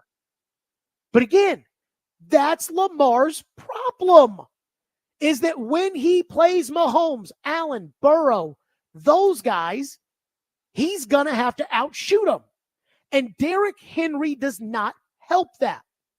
It reminds me a little bit of Donovan McNabb with the Eagles, where Donovan kept coming up short every time. Now, Donovan didn't have to go through the same type of quarterbacks that Lamar has to go through in order to get to the championship. But did you notice when Donovan's entire career peaked? When he got T.O. That was because Donovan's biggest deficiency, that he wasn't really a force multiplier, that he couldn't do what Brady did with what Manning did with Pierre Garçon, or what Brady did with David Givens. He couldn't take James Thrash and Todd Pinkston and turn them into stars. But when Donovan got T.O., they were every bit the contender for the Super Bowl. Derrick Henry doesn't help Lamar's biggest issue. That's why I tweeted this out yesterday, and I thought, and I've said this, for months, because I said this when Derrick signed with the Ravens. I'm like, I don't like that matchup. Lamar's biggest problem is playing catch up. If Derrick were to go to Dallas, where they could turn around and hand him the ball and take pressure off of Dak Prescott and allow him to throw the ball down the field to CeeDee Lamb more often, I think that would be a good fit. If Derrick had gone to the Chiefs, where not only do you have to worry about the fastest guy in the NFL, and you've got to worry about Rashee Rice, both on and off the field, and you got to worry about Travis. Now you got to worry about Derrick Henry. That would be a huge difference. If he went to Buffalo, I think it'd be, but not the Ravens, because Derrick only makes them better at what they're already elite at, which is playing keep away, which is hammering people. The Ravens are already good at that. They were good at that with Gus Edwards. They were good at that with Mark Ingram. They were good at that with J.K. Dobbins. They didn't need Derrick Henry for that. And last night, the Ravens got behind. And as the Ravens got behind, Derrick's on the bench. And I'm like, hey, Marcus Spears, who said the Ravens are one of the most improved teams, even though they don't have a right tackle. He said they're one of the most improved teams just because they got Derrick Henry. I'm like, what do you think now? Because Derrick Henry ain't in the game. And that's not a knock on Derrick. Because, again, I think if you put Derrick on the Dallas Cowboys, I think Derrick becomes a humongous difference maker for them. If you put Derrick on the Green Bay Packers, I think Derrick's a big difference for them. But not the Ravens. And last night, if you don't get a lead, and you won't have a lead forever against Mahomes because he's always one or two throws out of the game. If that's the case, Derrick doesn't help you. And the Ravens, you're right there on the doorstep of the Super Bowl. You're toe-to-toe when it comes to trying to beat Kansas City last year in the AFC title game. You know why you lost the title game, and you go out and you get Derrick? I never saw it. I never liked it. So, as far as I'm concerned, when it comes to seeing Derrick Henry yesterday, I thought that was absolutely foul. And I thought last night's game was exactly the problem that I thought the Ravens were going to work themselves into when they acquired Derrick Henry. The other thing is, every time I have kvetched about the fact that the Titans didn't go get a right tackle. People say, well, I mean, who are they going to go get, Jared? And I was like, you could have signed Jermaine Illuminor, or you could have traded for Morgan Moses. The Ravens gave Morgan Moses back to the Jets in exchange for a 4th-round pick swap. Morgan Moses was their right tackle, didn't make a ton of money, He's just a solid right tackle, but he's getting older. You see the right tackle for the Ravens last night? Yeah. Yeah. Now, I'm going to cut the Ravens offensive line some slack because their offensive line coach died this year, which I didn't even know about until the broadcast last night. I'm like, that is freaking tragic. But I'm going to cut them a little bit of slack. But now you see why you need a right tackle, Baltimore. 615-737-1025 is our phone number. 615-737-1025. A lot of you want to weigh in on this. Plus, the one takeaway that we should all have from the game last night, we'll hit that as well. Let's talk FanDuel Sportsbook. That's right. You've heard us talk a lot about FanDuel Sportsbook. It's America's #1 sportsbook, and it is my official sportsbook app. Well, they have something a little different for you because now through September 22nd, all FanDuel customers can bet $5 and get a 3-week free trial of NFL Sunday Ticket from YouTube and YouTube TV. Then with a YouTube TV base plan, you'll be able to watch every regular season Sunday afternoon out-of-market game. All you need is a Google account and a current form of payment, and you can cancel anytime. Just visit FanDuel.com/JGM to download America's #1 sportsbook. That's FanDuel.com/JGM. 21 and over and present in Tennessee. Full price of NFL Sunday Ticket will be automatically charged seasonally after free trial. No refunds. Terms, restrictions, and embargoes apply. Gambling problem? Call the Tennessee Red Line at 1-800-889-9789.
Likely back in.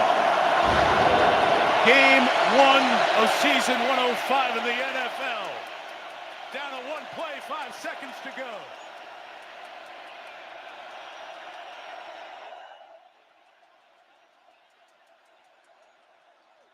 First 4.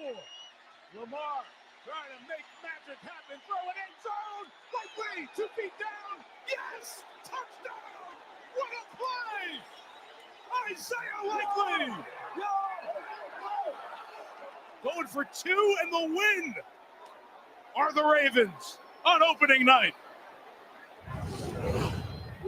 Let's make sure.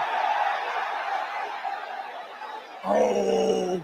Very close. Oh. Is there enough to overturn? Oh, that's on. That's on the line, isn't it? You think? Terry McCauley's going to have to make this call, but it looks like that toe's on the line, Terry. I agree completely. Oh. The right toe's on the line. It's out of bounds. This is going to be reversed to an incomplete pass. The runner's toe hit out of bounds. It's an incomplete pass. The game is over. Kansas City has won. I mean, even I felt bad for Baltimore last night because that was a good throw by Lamar. And I thought it was a great catch by Isaiah Likely, which, by the way, I do have some regret, Ian, when it comes to Isaiah Likely. In what way? So my girlfriend is trying out fantasy football, with the girlfriends. That would have been a nice pick. Well, so she's in a league, and I wasn't supposed to help her out, but at the end of her draft, she asked me for a tight end, some suggestions, and I was like, Sam Laporta, Mark Andrews, Travis Kelce, George Kittle, and I was like trying to think after that group. I'm like, who's next on that group after those guys? And I was going through my head, and so she took Brock Bowers, and we don't know how Bowers is going to do. But she took Bowers, but I was thinking Isaiah Likely because of how well Isaiah Likely played last year when Mark Andrews got hurt. And then when Isaiah Likely had the game last night, I was like, oh, God. That would have been a nice one. I was like, oh, God. Especially because she's trying fantasy football. She thinks it'll be a way to help us connect a little bit, her to get into football. She's Canadian, so like to get into football a little bit. And I'm like, oh. But does she know so you don't like fantasy football? Does she know that? Yeah, I told her, but okay. Whatever. Hey, she's trying. But then exactly. But then when I saw the foot out of bounds, I was like, oh, phew. I felt better. By the way, I thought it was a great call by NBC.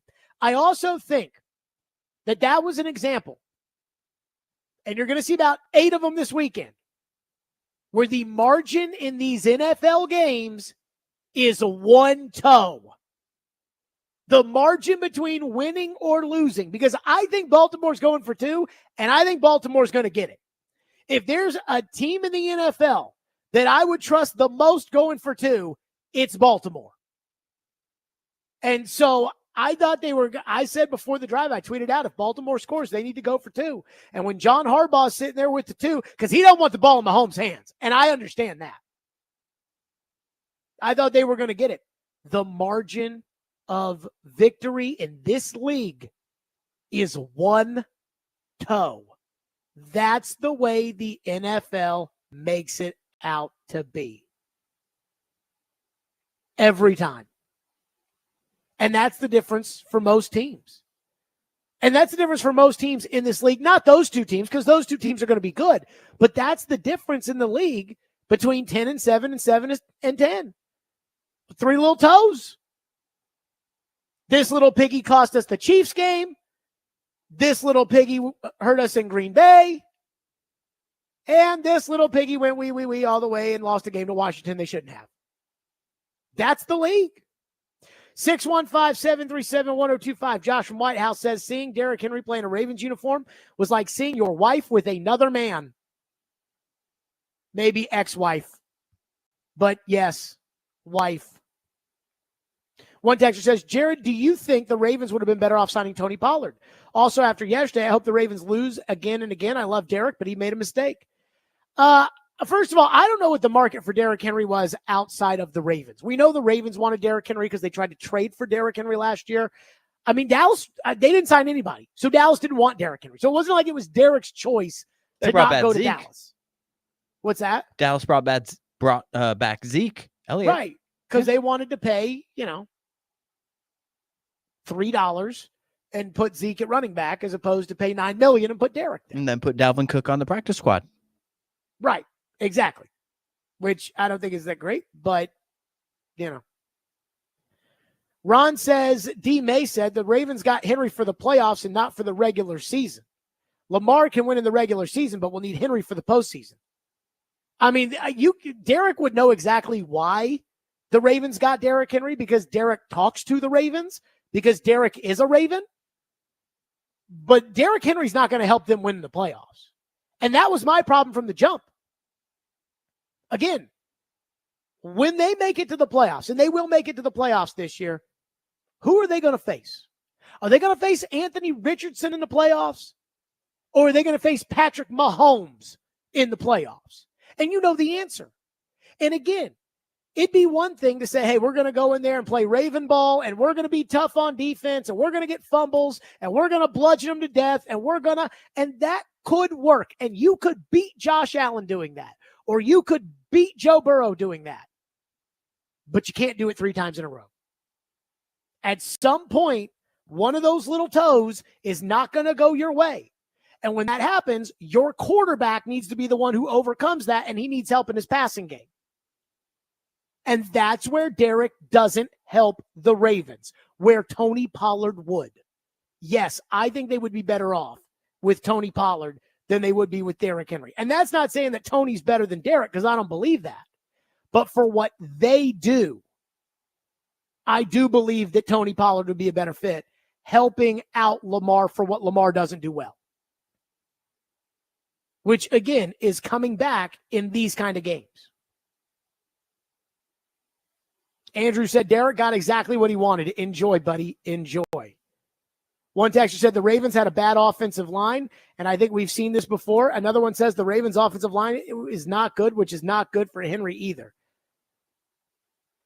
I do think that the Ravens are going to figure out the line. Even though their offensive line coach tragically passed away, even though they got rid of Morgan Moses, even though they lost John Simpson in free agency, I feel like the Ravens will figure it out.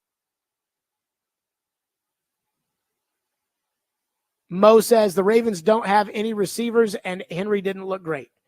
Again, I think the kind of guy like Dak Prescott needs Derrick Henry. That's the guy, because Dak can throw with the other quarterbacks in the league. Dak just gets beat when it matters most because Dak can't rise above a great team in front of him. That's where Derrick helps him. Lamar just can't throw with these great quarterbacks. And then Lamar missing Zay Flowers in the end zone at the end of the game is just inexcusable for a $50 million quarterback. That's inexcusable if that's Justin Herbert who misses that throw. That's inexcusable if Trevor Lawrence misses that throw. It's absolutely inexcusable if a first ballot Hall of Famer in his prime, coming off of his second MVP, misses that throw. 615-737-1025 is our phone number, 615-737-1025. So everybody loves them some Caleb Williams.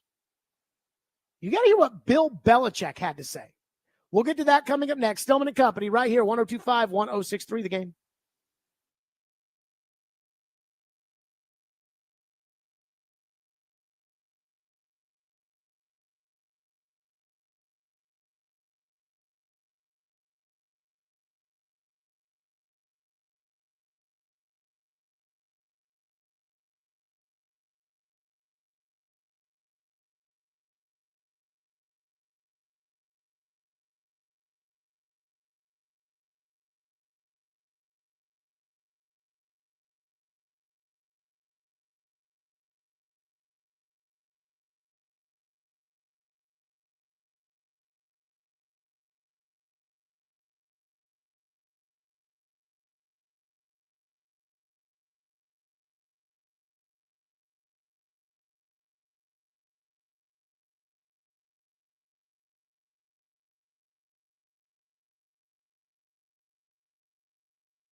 Stillman and Company, 102.5, 106.3 The Game, streaming live on Twitter, Twitch, YouTube, and Facebook Live. We are live from the Busy Bee Plumbing, Heating, and Air Conditioning Game National Studios on a Fireball Hot Take Friday. Week 1 is on Sunday. The pregame show at 9:30. Derrick, Chris, me, you, Twin Peaks. Cannot wait. All of my favorite things all at one place. The pregame show, Derrick, Chris, with the choice to get better or get bitter, and Twin Peaks. What can you say? And so, with that, there's going to be a lot of talk on the pregame shows on Sunday, not just ours, but on the CBS and the Fox and the NFL Network and the ESPN and all that. There's going to be a ton of talk about Caleb Williams making his first start. I said this earlier today, and I believe this, that it feels like to most of the country, outside of the state of Tennessee, that Sunday is Caleb Williams' coronation and the Tennessee Titans are the sacrificial lamb. But is the Caleb Williams hype really justified? I mean, I remember watching the preseason, and it was a Saturday, and the Bills are playing the Bears, and I'm looking on Twitter, and everyone's like, the Bills got it. The Bears got a quarterback now. Look at Caleb. And I was like, okay, fine. Let me go watch it. And so I watched it. After it took me 8 hours to get the NFL Plus app to work, I watched it. And he was fine. And you remember those shows we were talking about it? He was fine. Mm-hmm. Wasn't special.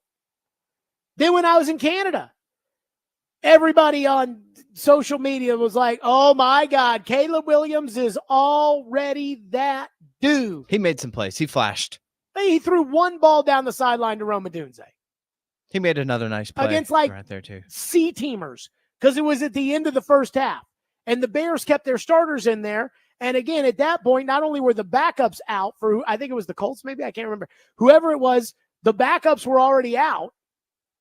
And so it was the third stringers that were in there that he's throwing the ball on. And then he ran one into the end zone for a touchdown. And I watched it. And again, it's fine.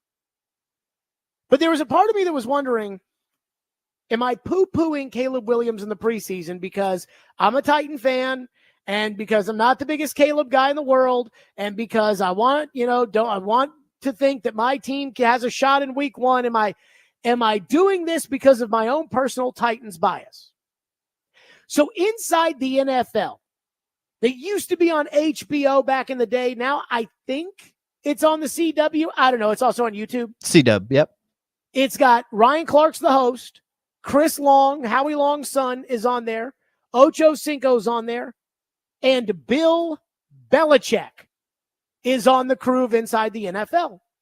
And so Ocho Cinco, like everybody else on TV, has just lost his pants over Caleb Williams and what he did in the preseason, which, again, I saw and I was like, okay. It wasn't that much better than what Levis did against the Saints. Okay. Here's what Bill Belichick had to say about the Caleb Williams hype from the preseason. Well, all I would say is you can't see it in preseason. Yeah. It's just not there. Overall, the league average was 10% for the starters how much they played in preseason. Mm-hmm. And a third of the league played less than 5%. Your Falcons played their starters 3% of the time in preseason. So you can't see it there. So what's going to happen when the real games start? You're going to see a real competition that whoever they played against in preseason, it wasn't the best players on the other team. So what you're saying is, Coach, we can't plan a parade because Caleb was so accurate in the preseason. Well, it wasn't accurate. He's 10 for 20. Yeah, it's like you didn't watch the 20 throws. Come on. Coach, there's a reason he's excited. It's 20 throws, Chad. He buzzed through them. And you got to think how good the 10 were that were completed. Yeah. The extended plays, the footwork. They weren't that good. There was a couple highlight plays. See? They weren't that good. He's telling you okay. Like Bill Belichick. And again, Bill's not the, when it comes to evaluating quarterbacks right now, Bill's not the smartest guy in the world. Bill is a first ballot Hall of Famer. And as much as I thought Bill did stupid stuff the last couple of years, Bill does know what he's talking about. And so Bill's on that set, and Bill, honestly, it reminded me a lot of Floyd. It's so funny, Ian. Like Saban and Belichick doing these TV jobs, they kind of remind me of like little idiosyncrasies of Floyd. Like when Saban bitched about making picks without having watched the film. I'm like, that's something. Or Saban bitched about having to pick a playoff team before the start of the season. And when Bill was sitting there and talking about like okay. Like, because everybody around him's like, Bill's like, I mean, it was the preseason and he was going up against guys who were on the third string and second string and nobody's playing that. So how do you get a feel for that? But coach, he was so we shouldn't take the accuracy. Bill's like, accuracy? He was 10 for 20. That's awful. 50%. If Levis throws the ball 20 times on Sunday and he's 10 for 20, that's awful. And then, of course, Howie Longson's like, but Coach Belichick, I mean, you guys, some of those were good. Some of those, Bill's like, yeah, okay. Bill's telling you he ain't that impressed with Caleb Williams. And this is what it always brings me to, which is, yes, and I know Caleb Williams is a great talent, and if I had been picking number one, even though I don't like the painted nails and I don't like the purse and I don't like the crying in the stands and I don't like the not answering questions with the media and I don't like the my team this, my team that, and I don't like and when I say team, I'm talking about like his agency when he decided not to do the medical at the combine. And I don't like a lot of the decorum of Caleb Williams. I still would have taken him number one. But he's not yet an NFL star. And yet it feels like when we talk about these TV players, the same people that are like, oh, Lamar and King Henry, it's going to be unstoppable. That's what all the Caleb Williams chatter is it is all of that. My God, this is going to be superstardom. This is going to be, and Bill's like, he was 10 for 20 against third stringers. At this point, Caleb has not proven that he's better than Jameis Winston was. And Jameis Winston in the NFL was never that good. He hasn't proven that he was better than Jared Goff was. Baker Mayfield, Kyler Murray, Trevor Lawrence, Bryce Young. I think for some reason, and I don't know what it is, there's an assumption that he's already Joe Burrow. And he's not Joe Burrow yet. Joe Burrow wasn't even Joe Burrow in year one. There's one quarterback who I felt like went 1-1 that every single person in the world was like, that is the dude. And it's Andrew Luck. I was not alive when John Elway was drafted, so I can't tell you about that. And when it comes to Peyton Manning, even Bill Polian said in their building, it was 5 votes for Manning, 5 votes for Leaf. So Andrew Luck's the one guy who everybody on the planet, Andrew Luck was like LeBron James when LeBron James was in high school. And everybody in the world would have taken LeBron James number one, including me. Nobody was taking Darko Milicic or Carmelo Anthony over LeBron James. So that's the one guy. Caleb, and I've been saying this all week, Caleb is not that level of prospect. And yet, everybody just wants to keep saying, oh no, Caleb Williams, he's the man. Coach Belichick, you don't know what you're talking about. Caleb Williams, he was so accurate. Yeah, he was 10 for 20. I mean, again, he was so accurate, he missed half his throws. 615-737-1025 is our phone number, 615-737-1025. And this doesn't mean, by the way, that Caleb can't beat you on Sunday. Caleb absolutely can beat you on Sunday. But I am getting a little tired of this whole coronation thing with Caleb Williams. I am getting over this whole thing that, oh no, Caleb, I mean, he's just going to be a superstar from day one. Maybe. But let's let him be a superstar on day one before we crown him as a superstar on day one. 615-737-1025. So there is one thing that I feel like a lot of Titan fans are really holding on to especially when it comes to Caleb Williams for Sunday. And I can't get there with you guys as much as I'd like to. Tell you what that is next. 615-737-1025. Let's talk about Twice Daily. I absolutely love Twice Daily. You know, I told you we went out to the lake the other day and we stopped at Twice Daily on the way. And I told everybody, you got to try the made-to-order kiosk, get some sandwiches, get some wraps. Trust me, they did. They were like, wow, this is like really good. I'm like, I know.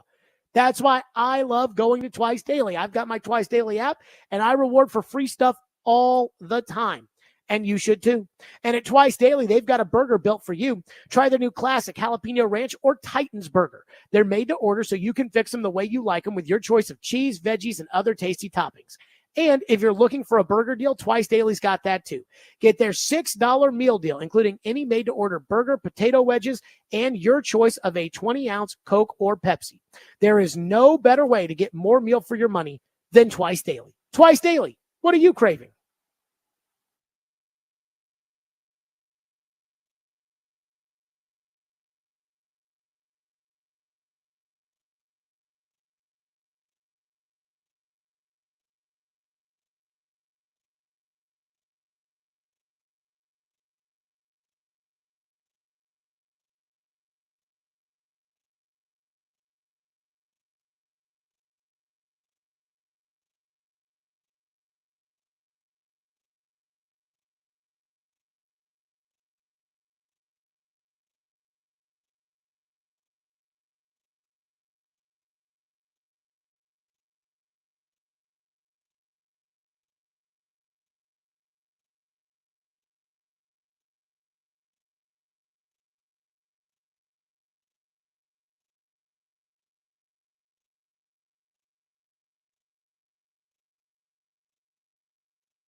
Titans have a tough defense, but I think that there's some relief in that organization that they didn't get some exotic defense early in week one like Brian Flores from the Minnesota Vikings, who brings all kinds of blitzes, and they were worried that that might be a week one matchup for Caleb Williams. It did not turn out to be that. Tennessee is a tough defense, but I think there's some relief that it's not Brian Flores or one of these other defensive coordinators who makes blitzing his mainstay.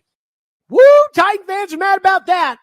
Adam Schefter on ESPN saying, I think there was some relief inside of the Bears organization that they didn't get Brian Flores in Minnesota in week one, but they got Dennard Wilson in week one, who is not exotic and is not the kind of defensive coordinator that Brian Flores is.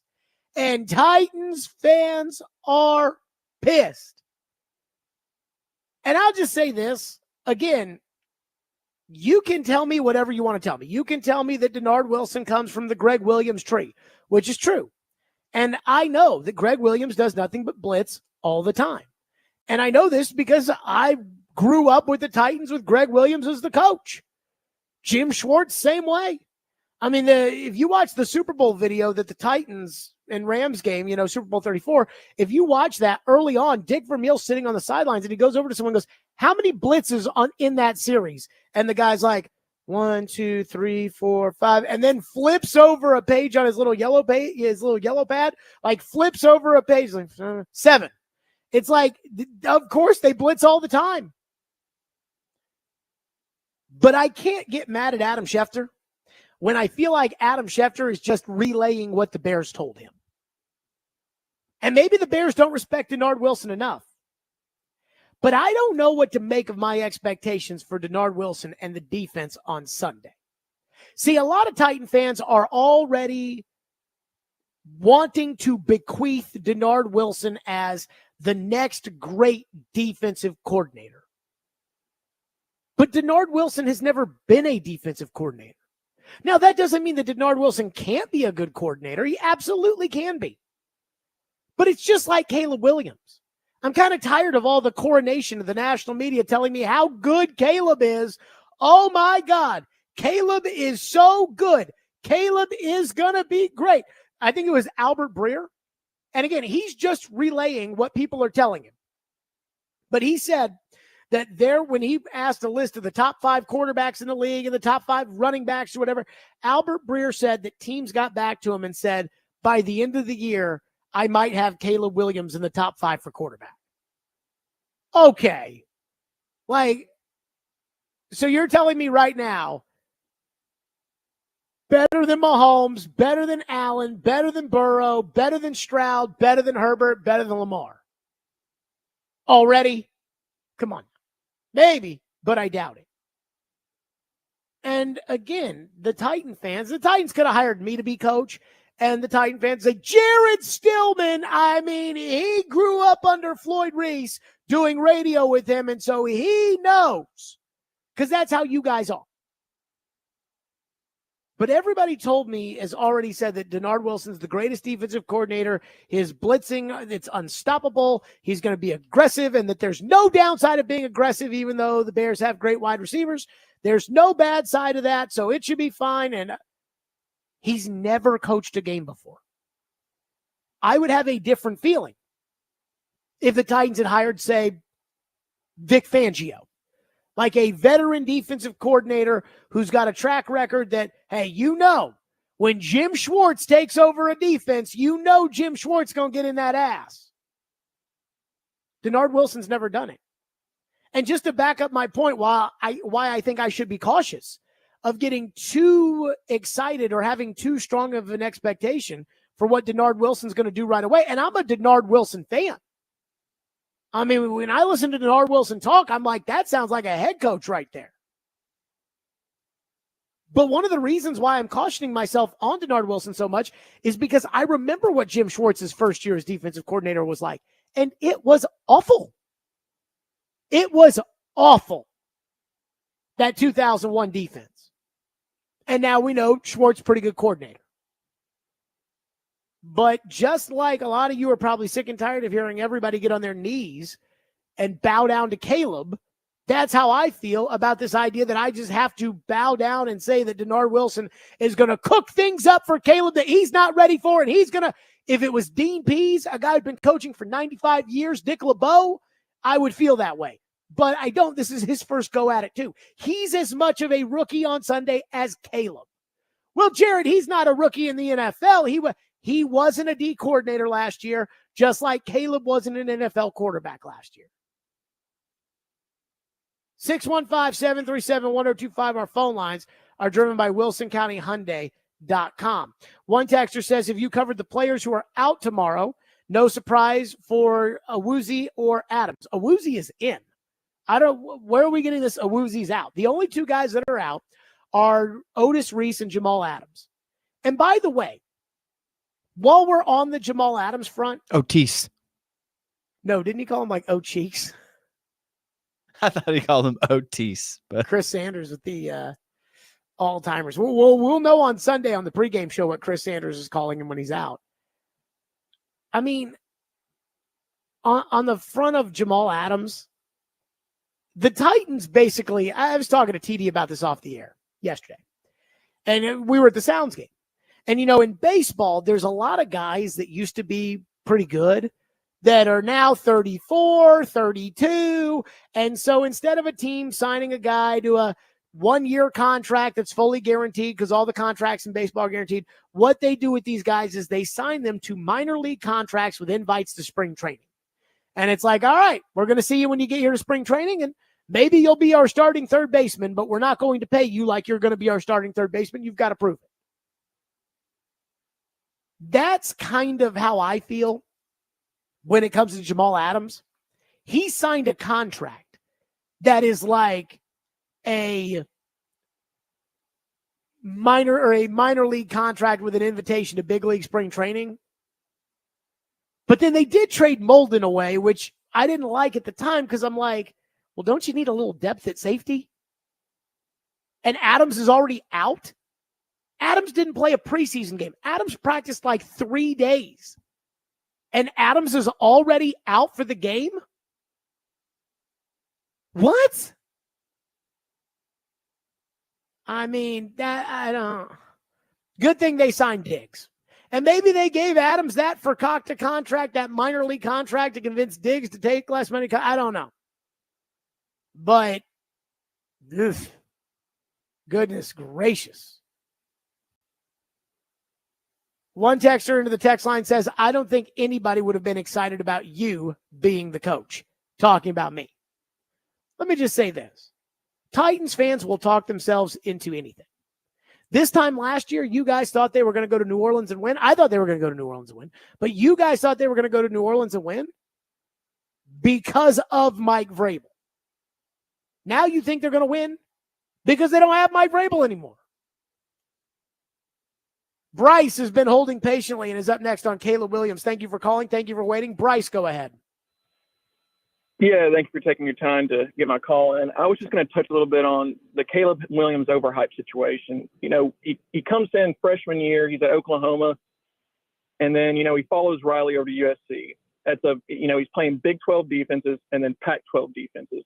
And it's no secret that neither of those two conferences put up as good of defenses as, the Big 10 or the SEC. And I think the number one point of emphasis that I pointed out to a lot of my friends is he comes over from Oklahoma and he gets to USC, and his number one wide receiver in that 11-win season is Jordan Addison, who, let me remind you, the year prior was the leading receiver for then Heisman Trophy winner Kenny Pickett.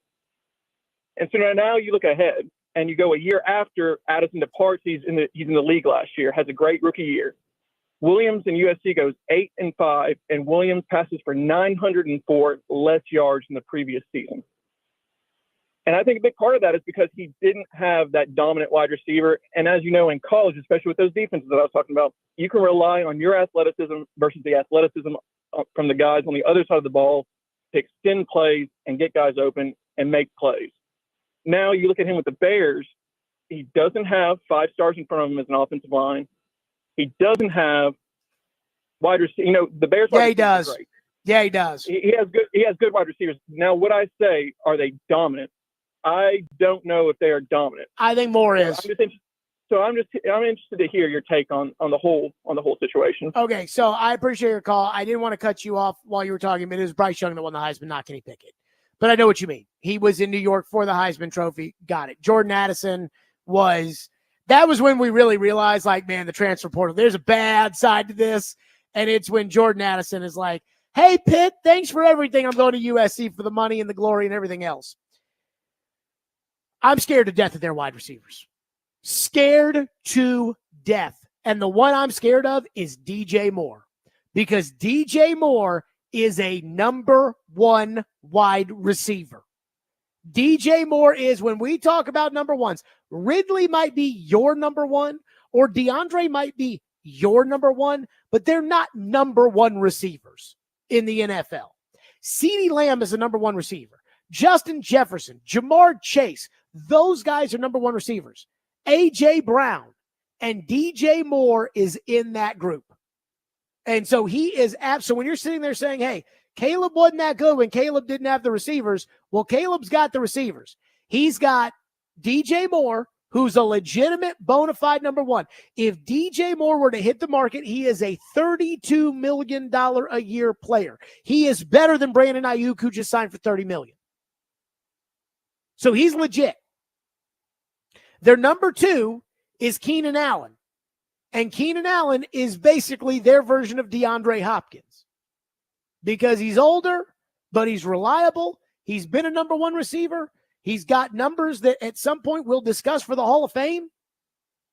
You know, a couple of years ago, the Titans played the Chargers, and early in the game, Rivers threw one up on the side, and Allen made the catch, and Vrabel threw the flag, and they ended up looking at the catch, and they said it was a catch. And the next day, Vrabel was like, I knew I shouldn't have thrown that challenge flag. Because when I was in Houston, we had a guy that did that exact same thing every time. You'd say, there's no way this guy caught that ball, and somehow, some way he caught it. And that was DeAndre Hopkins. And Vrabel said we had the exact that. So Keenan Allen, to me, is their version of DeAndre, which is he's still very but he's a little bit older. And then Rome Odunze, Rome Odunze is a dog. We talked at length about Rome Odunze and the 7th overall pick with the Titans. Now, it's obvious that the Titans, just based on some of the things we've heard, it's obvious that Rome Odunze was beneath how the Titans viewed Marvin Harrison and Malik Neighbors. But the Titans have said they considered Rome Odunze. So they got all three. So if you're going to call in and you're going to say, well, you know, Caleb had the receivers in college, and Caleb now, he's got the receivers. Like, the best receiver in this game is DJ Moore.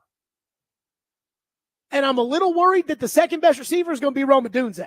Not because of you, but just because Odunze might be really, really good, and he might be really, really good right away. 615-737-1025 is the phone number if you want to weigh in. 615-737-1025 here on the program. We'll get back to your phones. Plus, what Bill Polian had to say about Caleb, we'll hit on that, because I think there's a very big element that if the Titans are going to win, this might be where Caleb's inexperience hurts him. We'll get to that coming up. 615-737-1025. First, though, I got to tell you about Window Nation. That's right. Look, there are tons of window companies that are out there right now that are telling you, if you replace your windows, we've got this great deal for you. It's not just Window Nation. But I don't know those companies. I know Window Nation. I know the people that run Window Nation. I know the people that work in the market when it comes to Window Nation. I know the people who will be coming into your home, who will be going over your windows with you. And I know I trust them. That's why I tell all my friends, I'm like, you got to talk to Window Nation, because Window Nation knows exactly what they're talking about. And did you know that most of your home's cold AC this summer leaked out through old windows? Well, with the nice weather this September and temperatures are dropping, rain's coming, so it's a great time to replace them with energy-efficient ones that will save money on heat this winter. They've got over 2,000 5-star Google reviews. That's right.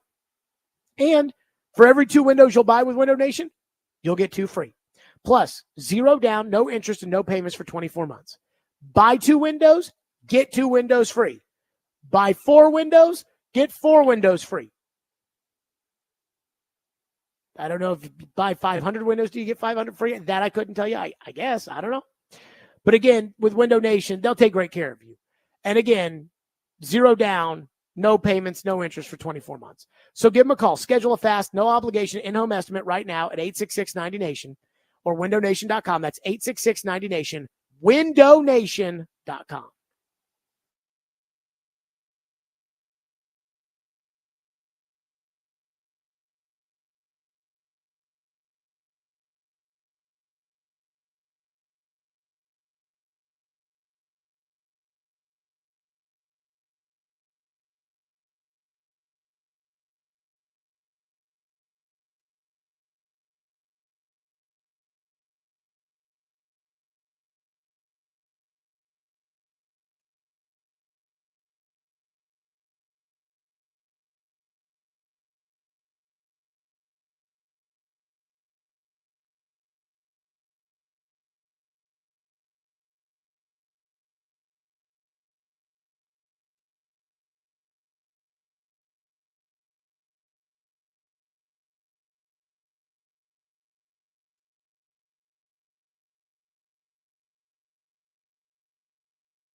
Caleb Williams in college, guy who obviously had an incredible stack, but also held the ball a lot.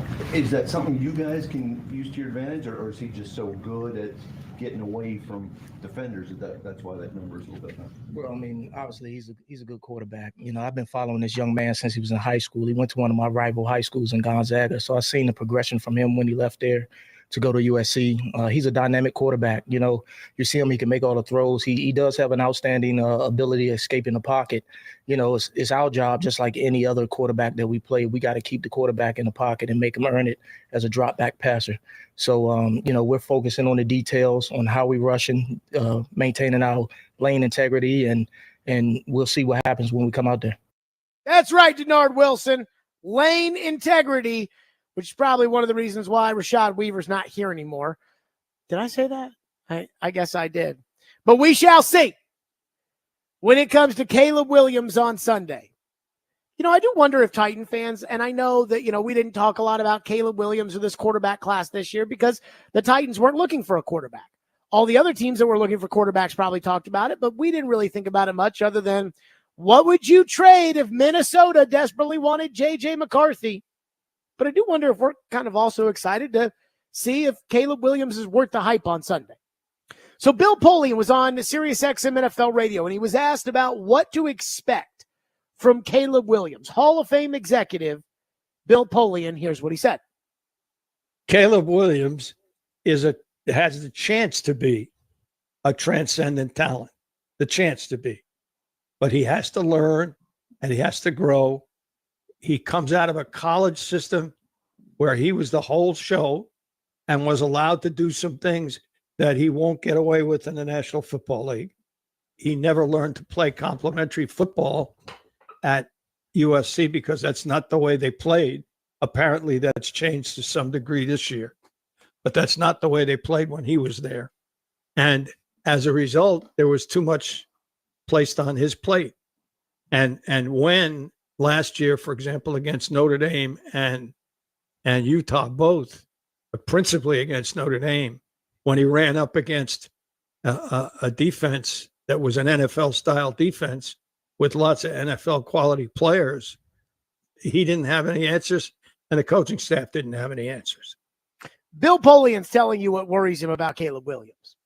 That is, to me, the classic former GM, I've been there. Hey, everybody calm down. Let me lay this out to you. When he said Caleb Williams has the ability to be a transcendent talent. And he's making sure he emphasizes has the ability, not is, because there's a difference. And I also kind of noticed, he said that, in college, he was the whole show. And he did things he's not getting away with in the NFL. And he didn't play complimentary football very well. And the coaching staff at USC did not ask him to do those things. This is where you might have an opportunity on Sunday. If Caleb Williams does not understand, and let me say this for the record, Will Levis last year at times did not understand these same things. We have to hope that Will Levis actually does get them now. But if Caleb Williams just thinks that it's going to be like college where, hey, it's time for me to go out there and do my thing on a 3rd and 4 at the end of the half when they just need to find a way to convert to keep the Titans from getting the ball back before the end.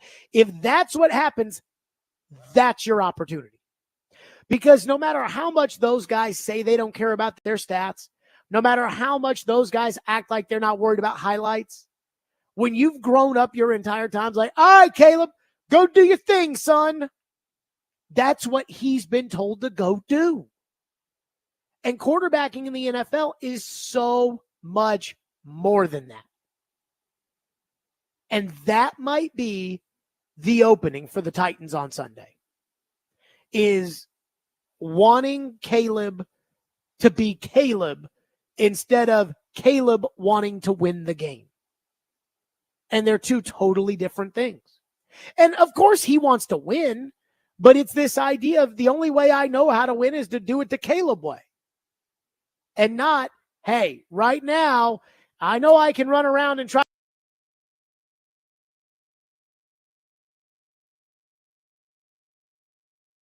up a good punt and put Will Levis on his heels and let Montez Sweat try to go tee off.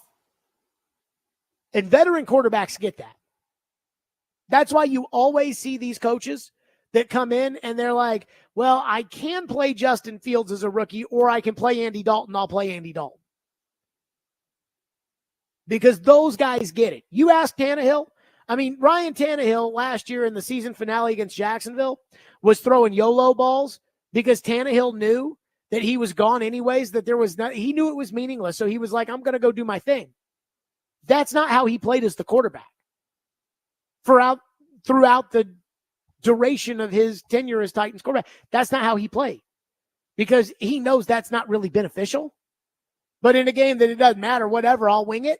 He's going to go do that. 615-737-1025 is our phone number. Philip said, do not sleep on Keenan Allen. He just had the second best year of his career last year. He is a dog and definitely still a legit number one. He's not a legit number one. Keenan Allen is like DeAndre. DeAndre had a very good year last year too, but he's not a number one. He's getting to the old pawpaw status almost. You do not let number one receive. Well, I say you and the Titans did, but for the most part, you don't let number one receivers go. And Jim Harbaugh gave him away for a 4th-round pick when he had no other receivers. I'm still floored by that Harbaugh did that without the intention of going out there to go draft Marvin Harrison, Malik Neighbors, Rome Odunze, one of those guys, and took my tackle with the 5th pick. Texter said they also have 2 legit good tight ends and a good running back on the Bears. The key to the game is which offensive line plays better, and I need to see Simmons dominate that offensive line the way Chris Jones did last night. I'm not going to lie to you. I watched Chris Jones last night, and there was a part of me that was like, I don't think Simmons is that good, folks. And that's not a knock on Simmons. That's just how just game-changing Chris Jones is in big games. And I don't know if Chris Jones is that way in regular games, a noon kickoff game against the Chargers that we don't watch. I don't know if he's that good, but in these big games, in the divisional round of the playoff games, Chris Jones is an absolute animal. And it would be nice to see Simmons do the same thing. Daniel says, do you think Montez Sweat and a bunch of Scarbinis, good job, Texter, are better than Simmons, Landry, Sweat, Key, and who is SJD? Sebastian Joseph Day. Oh, that again, I'm not here to knock Sebastian Joseph. He's a solid, he's just a guy. Same with Key. So it's Landry and Simmons and what Sweat might be. Because once again, if we're going to do this whole, but in practice and in preseason, then we have to do it about Caleb too. So, let's hold off on Sweat. Let's let him play before we anoint him. I mean, to me, Montez Sweat is the exact same level player that Jeffrey Simmons is. The exact same level player. The Bears have pretty good defense. Bill is up next on our program. Bill, thank you for calling. Thank you for waiting. What's up, Bill? Well, I'm curious about your thoughts on how previous Heisman winners have fared in their rookie years. And I don't know the answer to this at all, but I thought it'd be interesting to see what you had to say about that. Bill, thank you for the call. Baker Mayfield won the Heisman. He was Rookie of the Year. Kyler Murray won the Heisman. He was Rookie of the Year. So that was 18 and 19. And then I'm trying to think. Joe Burrow got hurt his rookie year. Obviously, Joe's been pretty good. Bryce Young last year was terrible. Here's what I'll say. I can think of off the top of my head, Ian, one rookie first game. Because do we really care if Caleb Williams has a good season or not? Or do we care about whether or not Caleb Williams has a good game on Sunday? And for me, I care about whether or not Caleb has a good game on Sunday. Caleb can go 16-0 the rest of the way. Whatever. But off the top of my head, I can think of one Heisman Trophy winner in their career debut the first week of the season. And it was Marcus Mariota's debut, in which he had the most perfect passer rating you can have. And he's one of 3 quarterbacks to throw for 4 touchdowns in his first start. Cam Newton had a solid debut, I've been told. Solid debut. Apparently he lost it, though, because he was drafted after David Carr. But again, Mariota, he absolutely lit it up in that first game.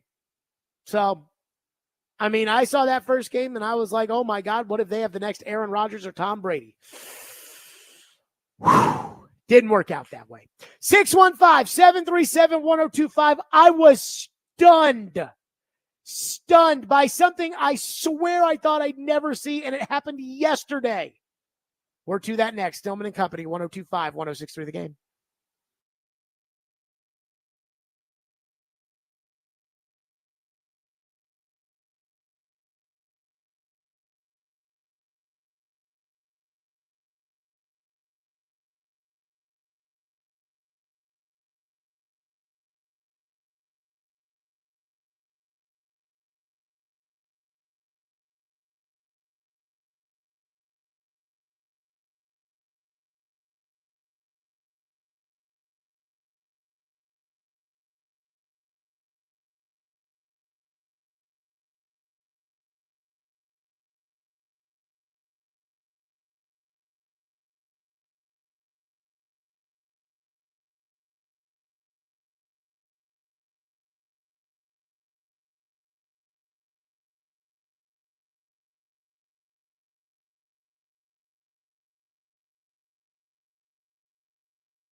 We got college football right here on 102.5, 106.3 The Game. Vandy football against Alcorn State at home. Pregame at 5 o'clock, kickoff at 6:30 right here on 102.5 The Game. And tune into 94.9 The Fan tomorrow at 2:30 for our college football game of the week, Iowa State versus Iowa, presented by Twin Peaks.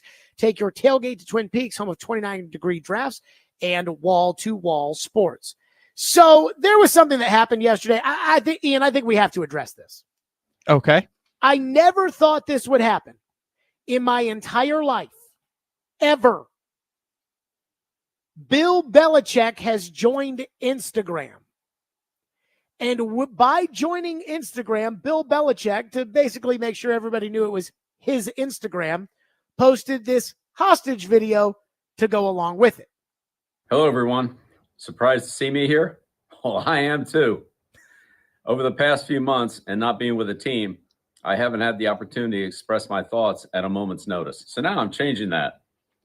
I tried to join Snapface, but I couldn't find it. I decided this was a good place for me to land so I could talk to you and share what I'm up to because there's a lot going on. So here I am. Hello, Instaface. See you soon. That's like when O.J. Simpson joined Twitter. Hey, Twitter world, this is yours truly. I'm just saying, take care. Like, that's it. I mean, so between Nick Saban joining College Game Day and Bill Belichick joining Instagram, what has happened to our, I never do that kind of stuff. Football is my life, and I wouldn't do the. And I think that this should be a life lesson for all of us, that we're all replaceable at what we do.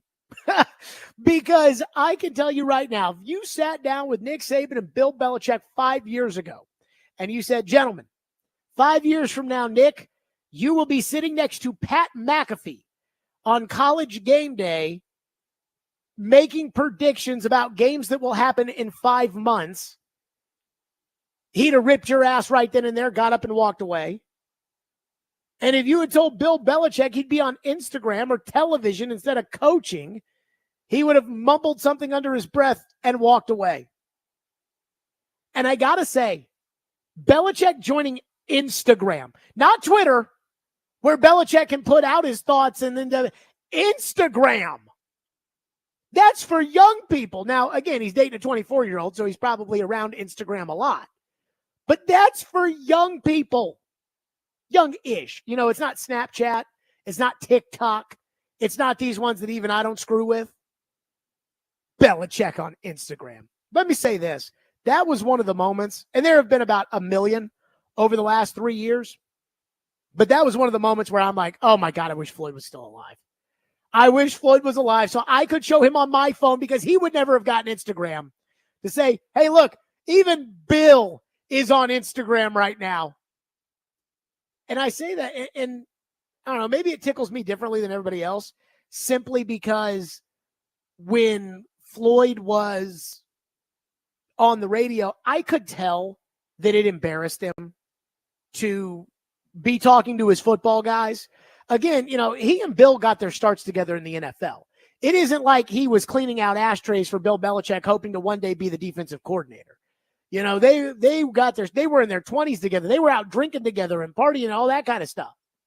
And he and Nick coached together with the Oilers. He was the linebacker coach. Nick was the safeties coach. And so those guys, they're his peers. And he was a GM and they were coaches. And so now it's like, yeah, I'm doing the radio with this a-hole every day. It's like, what are you doing? Oh, you're winning your 9th national championship, Coach Saban. Wow. But to see that even for those guys, there's an end of the road and they're doing the same things that he was doing on the radio, and Bill's on Instagram, and it's just, wow. I just never thought I would see the day of Bill Belichick on Instagram. One texter says, too bad you can't get Belichick on as a new co-host. Yeah. I've had a lot of negative things to say about Bill over the years. Because I'm not his buddy, and I just think he did a lot of dumb things when he was coaching the Patriots. Not because I got any beef with Bill, but I just think Bill did a lot of dumb things at the end there. So I'm not sure Bill would want to do that. But you know what I do think, Ian?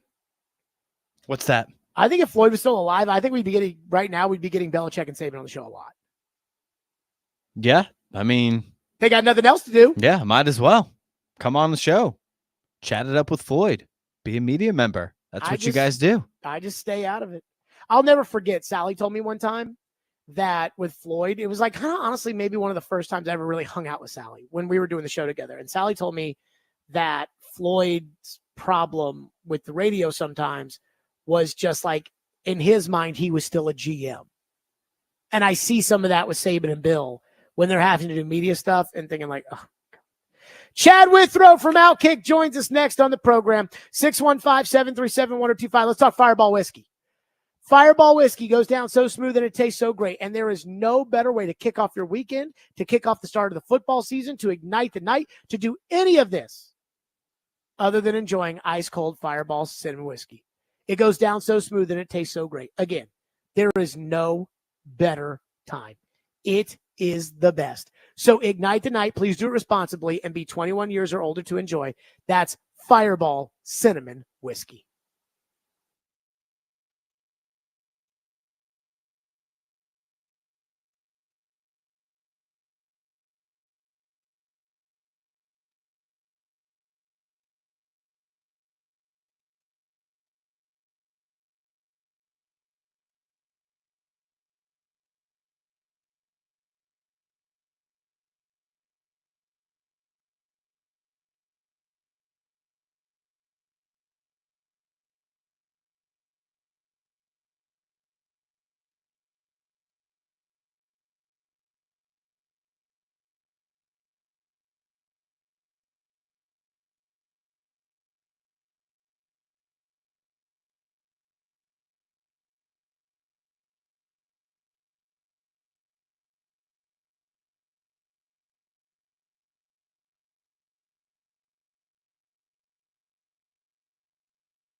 Stillman and Company, 102.5, 106.3 The Game, streaming live on Twitter, Twitch, YouTube, and Facebook live from the Busy Bee Plumbing, Heating, and Air Conditioning Game Nashville studios on a Fireball Hot Take Friday. It is 5 o'clock, and we have a Titans game to talk about. Chad Withrow joins us from Outkick here on the program, of course, presented by Moments Peace Salon and Day Spa. So, Chad, let's go right to week one. It's finally here. It's the Titans and the Bears. Nobody across the country thinks the Titans are going to win on Sunday. Everybody in Nashville thinks the Titans are going to win on Sunday. How do you feel about the Titans against the Bears?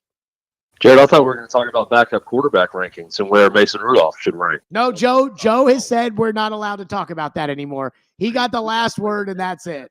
These are the hits. This is being discussed on every show at 102.5 The Game. So I thought we might open by playing the hits and talking Mason Rudolph. But we'll save that for next week's Joe segment. I don't feel good about it. So I count me as someone in Nashville that does not like the Titans' chances in this game. I kind of feel the opposite about Caleb Williams.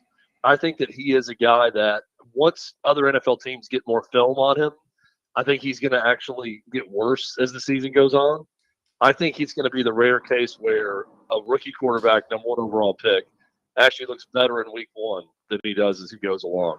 So I actually like the Bears in this game to beat the Titans at home, and that's why Vegas thinks that they're going to win. Also, I do wonder, how good the Titans actually are, because people around here are convinced that the Titans are really good. And again, I don't want to rain on anybody's parade, but I'm not sure I necessarily feel that way, and I don't know where that really even comes from, other than just the hope that the Titans would in fact be good.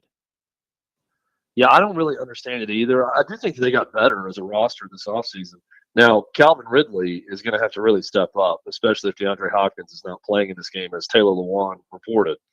That doesn't give me a lot of good feelings about this game against the Bears, because we know how important Hopkins is to Will Levis and sort of his safety net for what he is as a quarterback right now. I don't understand the love, but I think part of it is, anytime you're inside of the market, you're going to get a lot of that optimism before the season starts, probably with almost every team across the league. And I think we're kind of getting the best case scenario outlook for the Titans from a lot of people right now, whereas I try to be much more of a realist when it comes to the team. You had them, around 6-7 wins? 7 wins. 5-6? What was it? 7. 7 wins. I think that's pretty realistic for this Titans team. So I don't think they're bad. I just don't think they're a contender right now either. And there's so many still unanswered questions about Will Levis that I even have a hard time predicting exactly what they are, because I still don't really know how to feel about Levis, because we just haven't seen enough from him, good or bad. Do you think, Titans aside, do you think the Bears are a good team? I have the Bears in the playoffs. I have them on the tail end of the playoffs this year, and that is strictly because of the roster and not because of the coach. I think the one thing that can stop them from getting the playoffs is the coach, because I'm not a believer in Matt Eberflus. But we have seen bad coaches make the playoffs before in the NFL just because they have a really good roster. So I do think that the Bears have drafted well. I think they have a playoff caliber roster. I'm starting to believe Caleb Williams is going to have a good rookie season. So I've got them in as the last wild card team in the playoffs. But again, the one thing that can derail that is a guy who's, I think, won 10 games total in the NFL, something like that. So if that's the case, then he's the one that can hold them back. But I really do like this Bears team, and I think they may have something with Caleb Williams. Do you think that at this point, do you think that Brian Callahan has shown enough? We played the cut from Harold Landry earlier in the week, where Landry talked about how guys can be themselves now, and that previously, everybody had to do things a certain way, which kind of felt like the 97th guy throwing Mike Vrabel under the bus. And it was kind of surprising that it came from Landry, because Landry was as staunch of a pro Vrabel guy as there was, which makes me think that internally the Titans look at this and they're like, the problem was Mike Vrabel, and we've hired a coach who is much better and who is not the problem. And that is why we are going to be so much better. And maybe that's true. I don't think Vrabel was that bad of a coach. I would have fired him at the end of the year, but I don't think he was that bad of a coach. but I think they're kind of clinging to that. So do you think that Brian Callahan is going to show us he's the next Sean McVay and elevate this football team? I have no idea what he's going to show. Has he shown us enough? I think is how you started the question. The answer to anything that follows that would be no, because we haven't seen him coach in an NFL game yet. So I don't know. And I don't know that he's shown enough one way or the other. I do get sort of angry about this revisionist history, though, with Mike Vrabel, because I wasn't hearing about people complaining about him not allowing them to beat themselves when they were going to the AFC Championship game. You know, you hear all these people that complain about Bill Belichick after the fact, too. Well, they weren't complaining as much when Bill Belichick told them all to shut the hell up and win. And that's exactly what they did for years and years. So I just get a little fed up with this whole, once the coach is gone, let's badmouth the coach and act like it was all bad. Mike Vrabel's a tough dude. He's a demanding guy. He is going to get you to play the way he wants you to play. And if you don't do that, you're going to be gone, Jayon Brown and others. And that's the way he operates. No one had a problem with that in Nashville. No one, while he was here and winning. And the moment it got tough, the moment it went downhill, now all of a sudden he's too demanding. And he's not letting us be ourselves and show personality and this and that. I just think it's a very convenient target for everyone. And that's, you know, I don't buy into any of that, Jared. And again, if you're going to preface a question with, has Brian Callahan shown enough? No is the answer to anything that follows. He's not shown anything yet. I have no idea. I love that he's a nice guy. I love that he'll entertain Paul Kuharsky's questions about the laminate on his play sheet. I love these things about him. That's real media you're talking about right there, by the way, Paul Kuharsky. That's real media. He says, I am not real media, but he is real media.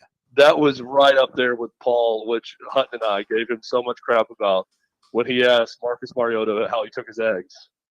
We would talk about that for, months. We would go back to that. Like, do you have any more egg breakfast questions for any of the Titans? I think you hit on something, though.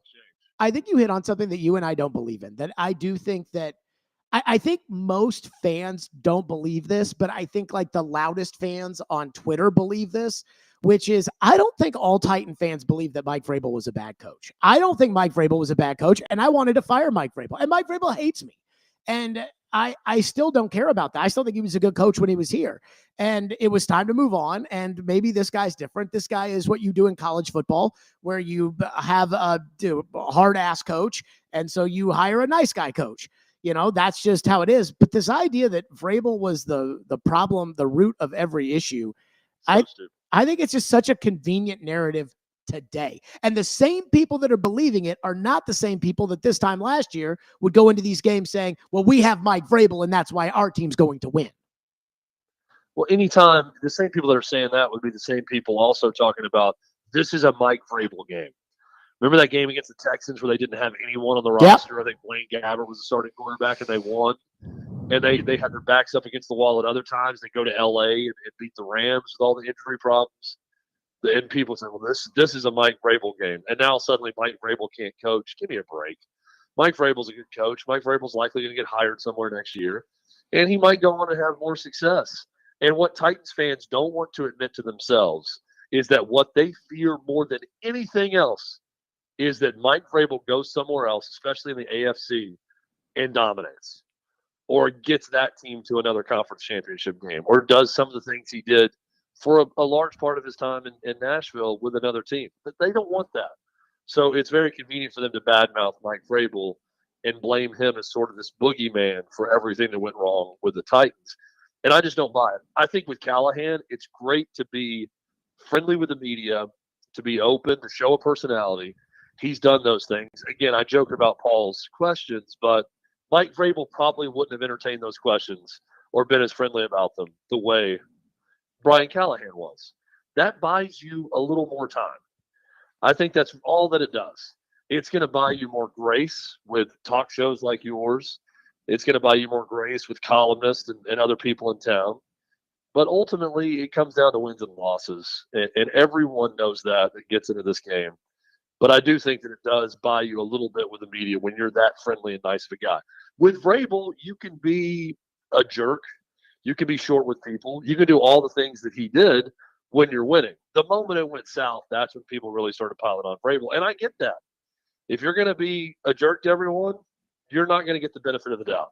And Vrabel didn't get that. I just think that now that he's gone, all of this piling on of Vrabel from people in this market is just ridiculous because he's a good coach. And not only that, the way that everybody ultimately will end up feeling about Vrabel, I think will be based upon how Brian Callahan does starting Sunday, which is if Brian Callahan, becomes Sean McVay and shows up and Will Levis is a dude the way he made Jared Goff a dude. And, all of a sudden the Titans are immediately an 11-win team every year, the way Sean McVay has done that with the Rams, then I think we'll all look back and say, yeah, Vrabel was fine. But this guy, if Brian Callahan's a dud, like Nathaniel Hackett, which I don't think he's going to be, but if he is, then I think we'll all say, oh man, we had Mike Vrabel, and can you believe that they moved on from Mike Vrabel for this guy? Like, I don't know. I just find it all disingenuous. I do have one take on the game, though. Here's an example, Jared, of what you're saying. How do Florida fans feel about Dan Mullen right now? Yeah, exactly. Yes, exactly. He had 3 10-win seasons, and they fired him in the midst of one awful season. And now Dan Mullen's retweeting Matt Berry from ESPN, pointing that fact out about Billy Napier and Dan Mullen and the comparison. Dan Mullen was a great coach at Mississippi State. Dan Mullen was a good coach at Florida, and the wheels came off, and his recruiting wasn't great. And instead of sticking with it, Florida did what they normally do, and that's cycle through coaches quickly and got rid of them. And now they've got Billy Napier, and they're going to have to do the same thing again. And all the Florida fans are probably sitting back thinking, that Dan Mullen wasn't so bad. So to your point, if Brian Callahan isn't good, Titans fans are going to have to sit down and have a real talk with themselves and admit to themselves, that Mike Vrabel wasn't so bad. That's so true. Had Georgia hired Billy Napier and not Kirby Smart, I think there would have been a lot of belly aching about firing Mark Richt, because Mark Richt won a lot of games. But then once you get Kirby and you start winning national titles, it's like, well, Mark Richt was a good man, but we like our national titles. Last one on the Chicago game. Titans fans, you brought up, not knowing what Levis is going to be, and Titans fans want to see Will Levis win them the game on Sunday. I get it. If I was running the game plan, we'd be handing the ball to Tony Pollard 20 times on Sunday. And I think fans want, as much as everybody watched Derrick Henry last night, fans want to be so removed from that style of thinking. And yet I think it gives them the best chance to win on Sunday. Especially if DeAndre Hopkins isn't playing. Yeah. I'm totally with you. This needs to be a low possession, run the ball, play defense, win a low scoring game. This is the weekend to take the unders across the NFL if you're gambling. So this needs to be an under type game. If the Titans are going to win this, they're going to win it on defense, and they're going to win it with their running backs. I completely agree with you. And probably they're going to need some sort of shot play or two from Will Levis at some point, but in the play action game. But this is a game you win with your running game and your defense, especially in week 1, especially against a rookie quarterback. So I'm completely with you there. This needs to be a low possession, low scoring game for the Titans. Chad Withrow is with us, presented by A Moment's Peace Salon and Day Spa from Outkick here on the program. The week 1 version of the hot seat awaits. That's next. Stillman and Company, 102.5, 106.3 The Game.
Stillman and Company, 102.5, 106.3 The Game on a Fireball Hot Take Friday. Chad Withrow with us from Outkick, presented by A Moment's Peace Salon and Day Spa.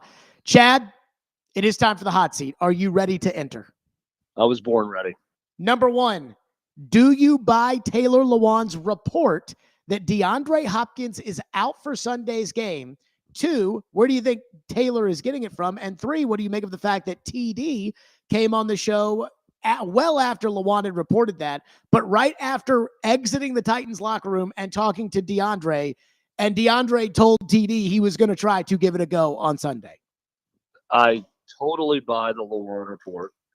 I think that he's not going to play. I think Lewan is getting it from a player. I don't know what player, but I think he's talking to a player is where he's getting it. And I actually heard TD talk about this. I didn't hear anything in what TD was told by DeAndre Hopkins that makes me think he's playing. He said he feels pretty good. He says, I don't know where that report comes from. I haven't paid attention to it. I don't think he's playing. It wasn't some definitive, oh, no, I'm completely healthy, and I'm playing on Sunday. I don't recall him telling that to TD. It's just more of, I feel good right now. I don't know where that report's coming from. So I believe he's not playing. I think that's a huge hit to the Titans. So do you think that if he was going to play, that he would have said, I don't know where that report came from because I'm playing on Sunday?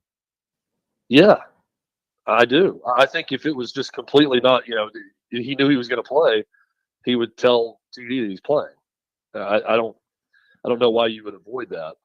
I don't think it's some like mental game with the Bears. The Bears are preparing for him to play regardless. So, the big confusing part would be if he says he's going to play, then he doesn't.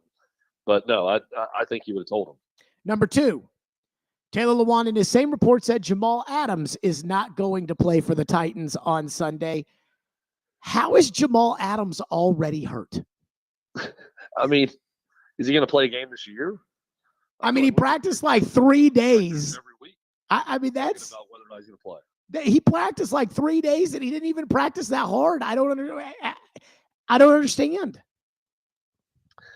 Look, I think at this point in Jamal Adams' career, expecting a big, heavy workload from him is expecting a lot. I'm expecting a workload. I'm not expecting a heavy workload. I'm expecting a workload. And work is on Sunday, and he can't play. And this is after he signed and was like, oh, I just praise God because the last 2 years I was injured, but now I'm back and I'm ready to go. Yeah, I'm not optimistic about him playing in many games, if any at all. Number 3, what did you make of Derrick Henry with the Ravens last night? Good start. Got the first touchdown for the Ravens, and then the Ravens fell behind, and you kind of saw what you'd see with Derrick Henry in Nashville, right? It's great when you could be a front runner and you're up 3-7 points or it's tied, then you can stick with the run game in the second half and he wears people down. But when that's not the case, he's not really in the game in passing situations, so you don't see much from him. So, I mean, I think I saw a lot of what you saw with him with the Titans, that he's going to be used as the hammer of that offense. He's pretty good early, but he can be great in the second half if you have a lead. But because the Ravens had one in the second half, they weren't able to use him. Do you think it's a hot take that I think that Tony Pollard would be a better fit for what the Ravens are trying to do than Derrick Henry, from the standpoint that they take the ball out of shotgun? And my biggest issue when the Ravens signed Derrick Henry, and I thought that if the Cowboys had signed Derrick Henry, that would have been a great fit for Derrick. If the Chiefs had signed Derrick Henry, that would have been a great fit for Derrick, because Derrick kind of helps those teams do what they don't do very well, which is control the ball and, really, physically dominate a game. Baltimore, their problem has always been with Lamar, and nobody wants to say it because they're afraid of being called a racist for saying it.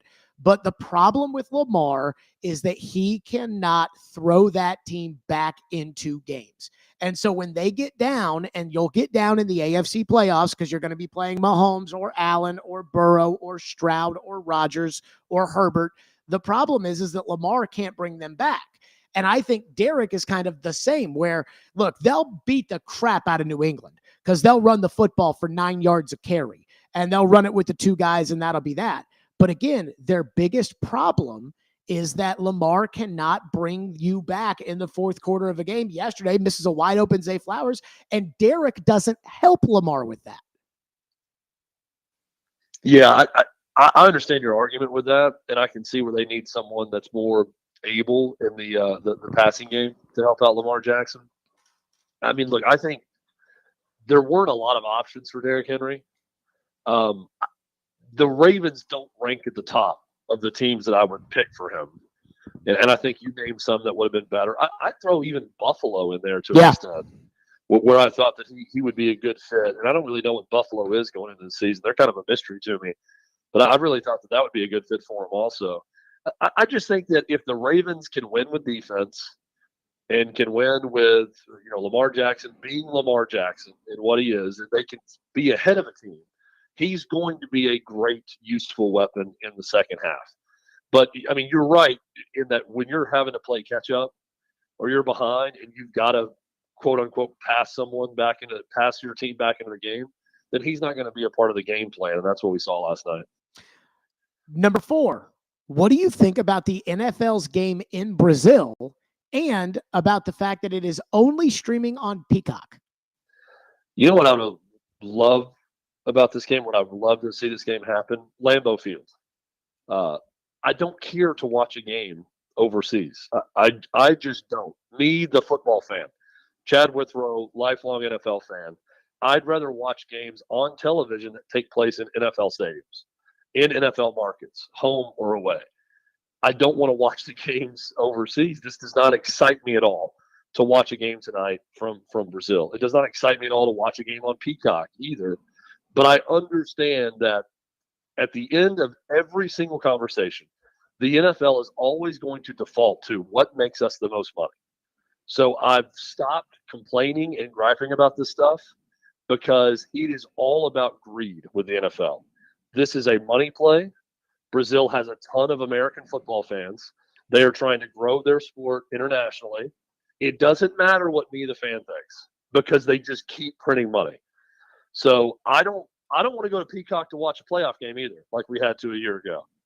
But the next Monday, we get all these sports media reports about all the new subscribers to Peacock and all of the money being made and the amount of people that watched. And so they're just always going to win, and they continue to pick money over everything else, and it doesn't really negatively affect them. Until that happens, we're going to continue to see decisions like this that I don't really think serves the American football fan at all. Did you hear, by the way, how Peacock got that playoff game last year? Like, I know this is kind of like a nerdy Chad and I thing, but I actually think that most of you all will care about this.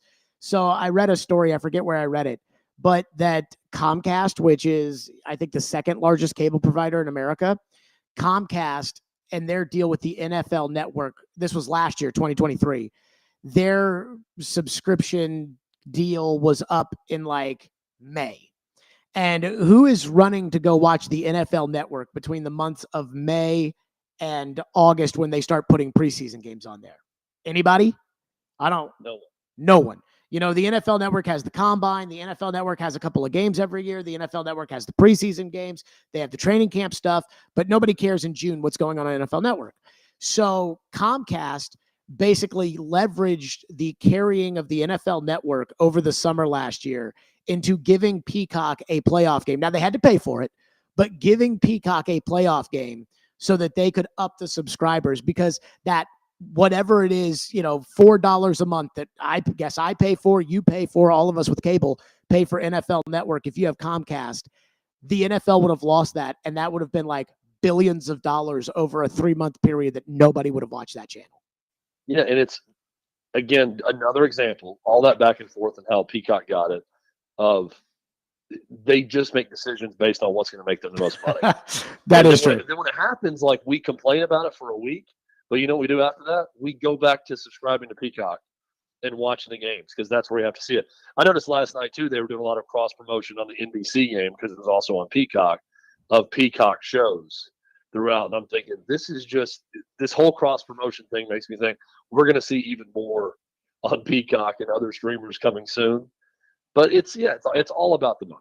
Well, and not only that, like the Louisville Notre Dame football game, which I know is probably not that big of a deal to you, but it is a big deal clearly to me. That's on Peacock. Like they will take whatever they can take and stick it there because that's direct money for them. I mean, I get it, but moving on the hot seat, how worried as a Tennessee fan are you of NC State?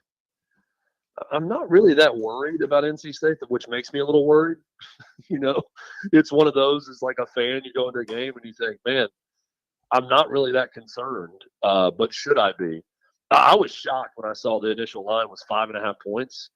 Me and my buddies were trying to guess what it would be. I was guessing 13, 14, 2 touchdowns. Just watching NC State and Tennessee play that first week, both against FCS competition. One team won 69-3 and pulled all their starters by halftime. The other one was down 21-17 in the fourth quarter to Western Carolina. They gave up 9.5 tackles for loss in that game. And I'm thinking, boy, this Tennessee defensive line we've heard so much about that's so deep is going to feast against that North Carolina State offensive line. This should be a relatively comfortable win for Tennessee. But instead, the line opened 5.5, and since then it's gone up to 10. Mm-hmm. So that tells you what the betting market thinks about this game and that line. I like Tennessee in this game. I really do. Everything I've seen with my eyes and know about this roster versus what NC State has to replace on defense, the fact their offense wasn't good a year ago, they're hoping Grayson McCall is going to be the savior. He didn't look great in week 1. I know they got Noah Rogers from Ohio State, and they got the tight end from UConn also. I think NC State's a pretty good team. I think they're a good ACC team. I don't think they're Tennessee right now, especially with what I saw from Nico in that first game. What did you make of Diego Pavia at Vanderbilt on Saturday against Virginia Tech? The X-ray that shows the dog and the heart, that's what I thought of when I watched this guy play. I don't know that he's the best quarterback in the SEC or the most skilled or any of that, but that dude is going to play his tail off in every game. He impressed me. Vandy impressed me. This whole offseason, I've been thinking it's a really strange gamble, but an interesting one to basically turn over your offense to Jerry Kill and Tim Beck and let them bring their guys from New Mexico State up and just let them be the head coach of the offense. We'll see if it works with New Mexico State talent. We know New Mexico State went to Auburn and won a year ago, and through 1 week, bravo. I mean, that offense looks light years better. I don't think Vandy's winning many SEC games. Do I think they're better than South Carolina right now? Absolutely. Do I think they can play with a Kentucky on the schedule? Yes. So I think Pavia is going to be a problem for SEC defenses because of his ability to run. And I think Clark Lee saved his job for this season with that win on Saturday. Speaking of jobs, Dabo Swinney has a buyout of $60 million if Clemson fires him this year, $60 million next year, and $57 million in 2026. So how much longer will Dabo's refusal of the transfer portal continue? Forever. He's not going to change.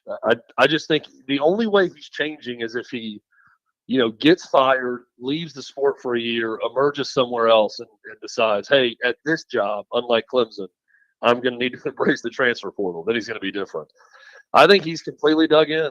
He is a man of conviction, and he is going to stick with it, and he does not believe in it, and he thinks Clemson is above it, and we're seeing that they are not, in fact, above it. I love watching all this unfold because it is such an interesting case study of man screaming into the storm. And is it going to work? Because no one else is taking this approach that Dabo is taking, and it is not working, at least through 1 week. I think Appalachian State is a sleepy underdog win pick this week against Clemson. So if they struggle with Appalachian State or, God forbid, lose that game, it is going to get ugly in Clemson. So that's why I ask how long this can continue for, because again, like John Calipari, wasn't it something like $30 million was the buyout for Cal, and Kentucky wasn't going to fire Cal because of that buyout. But I think Cal realized, like, if I don't win the national title next year, I might get fired at Kentucky. So let me go take the 5-year deal from from Arkansas, which I think was a wise business decision on Calipari's part. But this is $60 million we're talking about for Dabo Swinney. And this is Clemson, not Kentucky. Like, Clemson's suing the ACC because they want more money to get out.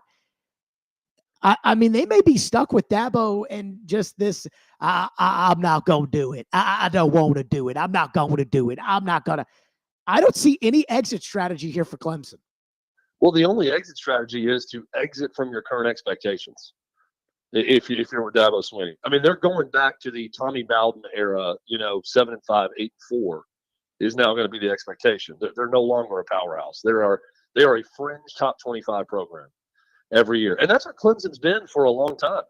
Outside of that 1981 national title, then of course the great run with Dabo that we've seen, they're a team that you want to get to 7-5 or 8-4 in a lot of years. And that's what they're going to be under Dabo now. So if they're not willing to pay the buyout, which I'm with you, I don't think that they are, then they have to reset their expectations.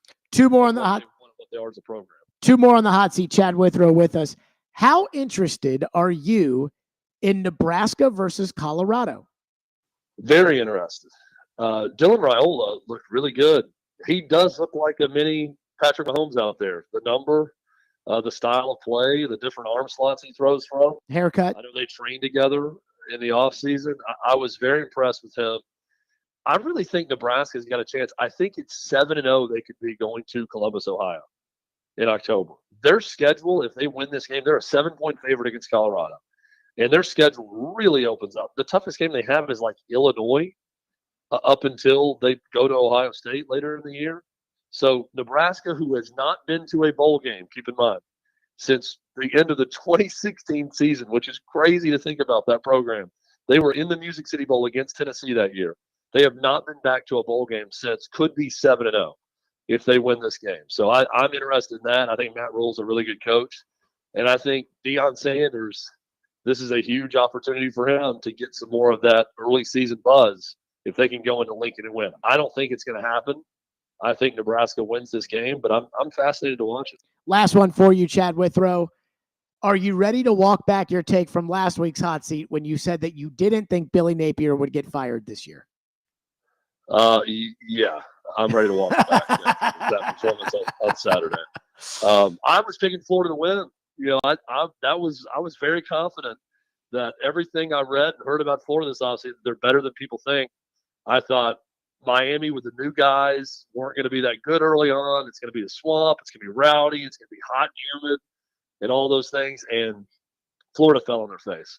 It's now tough for me to see a way out of this for Billy Napier, especially if they're going to lose to an A&M or Mississippi State before the trip to Knoxville. It's gonna be tough. It's gonna be tough for him. I'm not liking what I'm seeing. Chad Withrow is presented by Moments Peace Salon and Day Spa from Outkick. Chad, always good to talk to you. By the way, to just walk back a take if you want to. Well, if you get new information and you want to just say, I misspoke or I overstepped. Like if you call someone top 3, you could just easily come back and be like, I just said something in the moment, and now here's what I think. It's really that simple. Here's what I struggle with in our society on a lot of different levels. Well, I struggle with a lot of things, but what I struggle with is this like take shaming fear where it's like, I didn't say that. I didn't mean that. I think Sam Darnold is going to be good with the Vikings.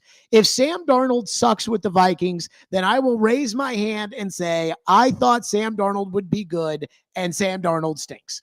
I have no problem doing it. I don't understand why people are afraid to do that. Yeah, I don't get it either. It's very easy just to have a strong opinion about something based on something you've seen or something and then for that opinion to change based on new information or something else you see and something else and then to have a different opinion and to admit, hey, I thought this was going to happen. I was wrong. This guy actually sucks. Or I thought this guy sucked, but guess what? He's actually good. It's really not that difficult. And I think if you do that, your audience ends up respecting you more instead of just continuing to, shut down the conversation. Just say, I'm not going to talk about it because I had a bad opinion on sports. I mean, come on. Chad Withrow. We're big enough to talk about it. It's okay. Chad Withrow is from Outkick, always on this program. Chad, great stuff. We will talk next week.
think, and what do you hope, Titans fans will maybe see differently in you starting this week that maybe they didn't see? I think that I'd just love for them to think I look, just more comfortable out there, just like I'm seeing things well, and that's my goal as well, is to go into this week with that confidence, knowing that I have made those improvements and I've been able to see things better and just make good decisions with the football. So I just hope to, just to do that, and for my teammates especially, just to put that on film for them. That was Will Levis ahead of Sunday's game against Chicago. And I don't want to be a hater. I don't want to be whatever. Let me just say this, though. I am going to pick the Bears in six-pack picks. I know I kind of let the cat out of the bag at the start of the show by saying that I'm picking the Bears on Sunday. And I hope I'm wrong.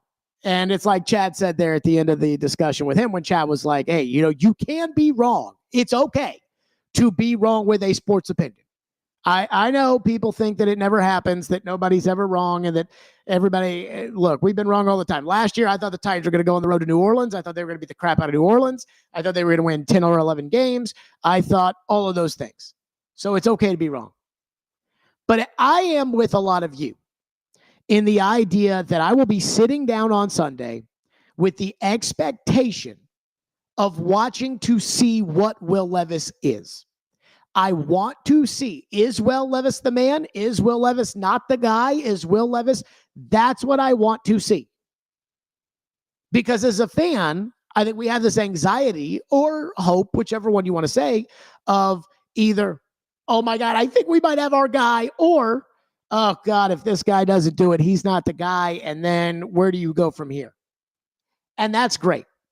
But that's not what I think the key to winning the game is on Sunday. And if I was the coach, I wouldn't be worried about showing everybody that Levis is the guy, that Levis isn't the guy. I wouldn't be worried about any of that. I'd be worried about winning the football game on Sunday. And I think the key to winning the football game on Sunday is turning around and handing the ball to Tony Pollard. And I'll mix Tajay Spears in there a little bit. That's fine. But again, I think the key to all of this is handing the ball to Tony Pollard. And I will tell you why I think the key is to hand the ball to Tony Pollard. Because when it comes to this game in particular, I don't think you can win a shootout with the Bears. I don't think that, again, maybe Levis ends up being better than Caleb Williams. Levis might already be better than Bryce Young, and Bryce Young was taken number one last year. So where you pick doesn't necessarily mean how good you are or aren't or whatever. But again, unless you're a total homer, like Adam in Portland, God bless him. Or I think it's actually, was it Kyle who said, I can't, and you're going to have to separate who said what. I think it might have been both of them, honestly. But unless you're just a total homer, I think you'd have to say that where we sit right now, Caleb Williams is probably the better quarterback. So when it comes to the two sides, if everybody, it's a shootout and you're throwing the ball and you want to go in there and you want a quarterback, Bears. Running back, I actually think the Titans. I know DeAndre Swift was drafted high and has had his moments, but I don't think DeAndre Swift has had the career Tony Pollard's had. And Tony Pollard looks totally healthy. And you're adding Spears into the mix, so running back Titans. Wide receivers, Moore, Adunze, and Allen. Check for the Bears. I know the Titans have better receivers, even with the DeAndre stuff. I know they have better receivers. Check to the Bears. Tight end, Cole Kmet. Check to the Bears. Offensive line, probably a check to the Bears. So the only thing that you have kind of an advantage on when it comes to Chicago, most people would argue Chicago's defense is better than the Titans. Chicago's defense finished 12th last year. The Titans finished 18th. The best corner, some would say, is probably Jalen Johnson, who happens to play for the Bears, even though L'Jarius Sneed is on the Titans. Really, the one area that I think the Titans have at least a little bit of an advantage is the running back. And I think the running back is the best player on the offense. And I've said this time and time again. This is just like basketball. I don't care if your best player is Patrick Ewing in the post. I don't care if it's Michael Jordan on the perimeter.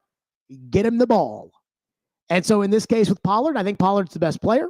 And I say give him the ball. If I were the Titans, my plan would be, we're going to make early on, we're going to script it out so that there are a lot of runs.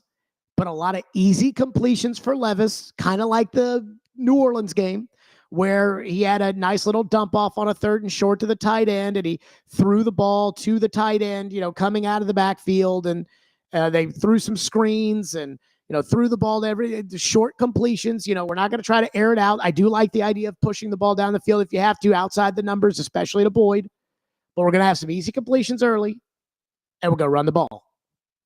And they're going to run the ball some more. And then we're going to take a shot down the field. And I know, again, Chicago's defense, they don't really want you doing that. They play that kind of Indianapolis-style Tampa 2, which is you can get short, move down the field, and they try to hold in the red zone to hold you to a field goal. But I do think that at some point, if you're going to run the ball effectively, there has to be a shot down the field. And I'd probably take it to Burks or NWI or somebody like that who they're not expecting, try to sneak them in there. But I'd be running the ball with Tony Pollard. And the other reason I'd be running the ball with Tony Pollard is because I think my strength on defense is my 2 big defensive tackles, and I don't want my 2 big defensive tackles out on the field for 35 minutes out of the game. So that would be, again, I know a lot of people, they got, okay, well, we want to make sure we do this, and we want to make sure that we don't allow them to do that. We want to see our young quarterback be able to go out there and win us the game, Jared. We want to know that Will Levis is the guy. I get it. I totally understand. And there will be plenty of time for that, because over the course of the season, games will dictate whether it's you've got the ball down by 4 with 1:28 to go, or whether it's you're down 17 points in the 3rd quarter. Games will dictate that Levis is going to have to prove that he is the man or not the man one way or another. But if I wanted to put myself in the best position to win on Sunday, it would not be trying to show that Will Levis is something that he probably is not, at least at this point, or trying to show that he is something that we hope that Will Levis is. So again, my game plan is we're going to turn around. We're going to hand the ball to Tony Pollard. We're going to run the ball. We're going to keep the defense on the sideline. We're going to take a shot here or there, maybe 1 or 2 throughout the game. And we're going to go with easy, short completions. We're going to wear out the slot receiver. We're going to all of those things. 615-737-1025, which is our phone number, 615-737-1025. And all you guys care about, I know we want to know is Levis is the guy. And it's like that Ryan Porth thing. When I asked Ryan Porth, I said, if the Bears lose to the Titans, will there be a meltdown in Chicago? And Porth said, I don't think there will be a meltdown if Caleb looks good. I said, well, I mean, I hate to break it to you, but there's no way that Caleb looks good and they win the game, because if the Titans win the game, it's going to be defense, running the ball and defense. And very early on in my tenure, I remember the old man told me the best way to get good in the NFL is to run the ball and play defense. And so while we all want to know if the young quarterback's the guy, we're not going to care. Not going to care if they win on Sunday. 6-pack picks are next here. Stillman and Company. Fireball Hot Take Friday, 102.5, 106.3 The Game.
Six-pack picks here on the program. It is our last segment every Friday. We make our official picks. I've already said I'm taking the Bears, but again, we got spreads and all kinds of stuff. Ian, how did we do last week? 3-3 last week. So just a pickup of how it's been. Yep. All right, let's get right into this week. Okay, we will start Saturday morning, 11 a.m. on Fox. Number 3, Texas at number 10, Michigan. Over under 42.5. Texas is -7. I'll take Texas. I actually think this is going to be a blowout. I know the game's at Michigan, and I know I'm a Sharon Moore fan, but I'm also honest. And part of that honesty is just the reality that Texas is there, and who knows about where they're headed on the other side of this with Michigan. I'll take Texas, and I'll take Texas in a blowout. Okay, we continue in college. Number 14 versus number 24, NC State, 6:30 ABC, Bank of America Stadium in Charlotte. Over under 60.5. Vols -9.5. Yeah, I mean, you heard Chad say that the line was at 5 and it got to 10, and I'm going to take the Vols. Again, I'm going to take another blowout, and maybe I'll regret this, and maybe I'm an SEC homer. I don't know. I don't feel that way, but maybe I'm some kind of SEC homer because I'll take the Vols. I'll take the Vols in a blowout. I do think there's something to the fact that Nico lit it up last week against Scarbini State, but NC State didn't look very good. I don't think the ACC outside of Miami and Louisville are very good. I'll take Tennessee and Tennessee in a blowout. Okay, we move on to the NFL. We will pick tonight's game. How about that? Friday night game in the NFL in Brazil, 7:15 on Peacock. The Packers versus the Eagles. Over under of 49.5. Philly is -2.5. And I will take the Packers. I think I think Philly was a bad taste in their mouth last year, and I think that carries over. Give me Green Bay. And, there's really no home road advantage here. I'll take the Packers. Maybe it's that heat that they picked up at the end of last year. Who knows? I'll take Green Bay. Okay, we continue in the NFL. Sunday, noon, CBS, Jacksonville at Miami. Over under 48.5. Miami's -3.5. I'll take Jacksonville. I think that Jacksonville is the kind of team that is better than Miami. I think Miami's kind of overrated because they had a nice season last year. There's going to be more on Tua's plate. Miami lost a lot. They got Aaron Brewer at center. You know I don't like that. I'll take Jacksonville to win. It'll be close, but I'll take the Jags. Okay, should be a fun Monday night football game. The Jets are traveling to San Francisco, take on the 49ers. Aaron Rodgers. 7:20 ABC, ESPN. Over under 43.5. San Francisco is -4.5. I will take San Francisco on this one. I'm really hopeful that it's San Francisco or that the Jets win, because what I've always talked about is that whole fat and happy thing. You want the team that you're about to play, and the Titans are about to play the Jets. You want them to be fat and happy. So a big Jets win would be exactly what the doctor would order. But I think, again, in San Francisco, I'm not a huge believer in the Jets.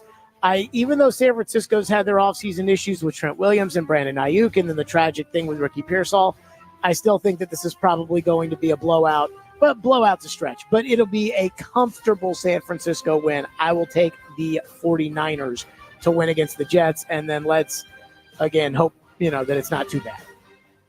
Okay, that wraps us up here with the Titans at the Bears, Sunday noon on Fox. Over under 44.5. The Bears are -3.5. The Bears -3. I'll lay the 3 here. 3.5. 3.5. I'll lay the 3.5.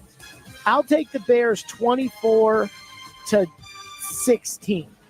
And I just think at the end of the day, the Titans just aren't going to be able to protect well enough. They're just not going to be able to get to Caleb Williams well enough. They're just not going to be able to run the ball well enough. I don't think the Titans are a horrendous team, and I don't think the Bears are a great team.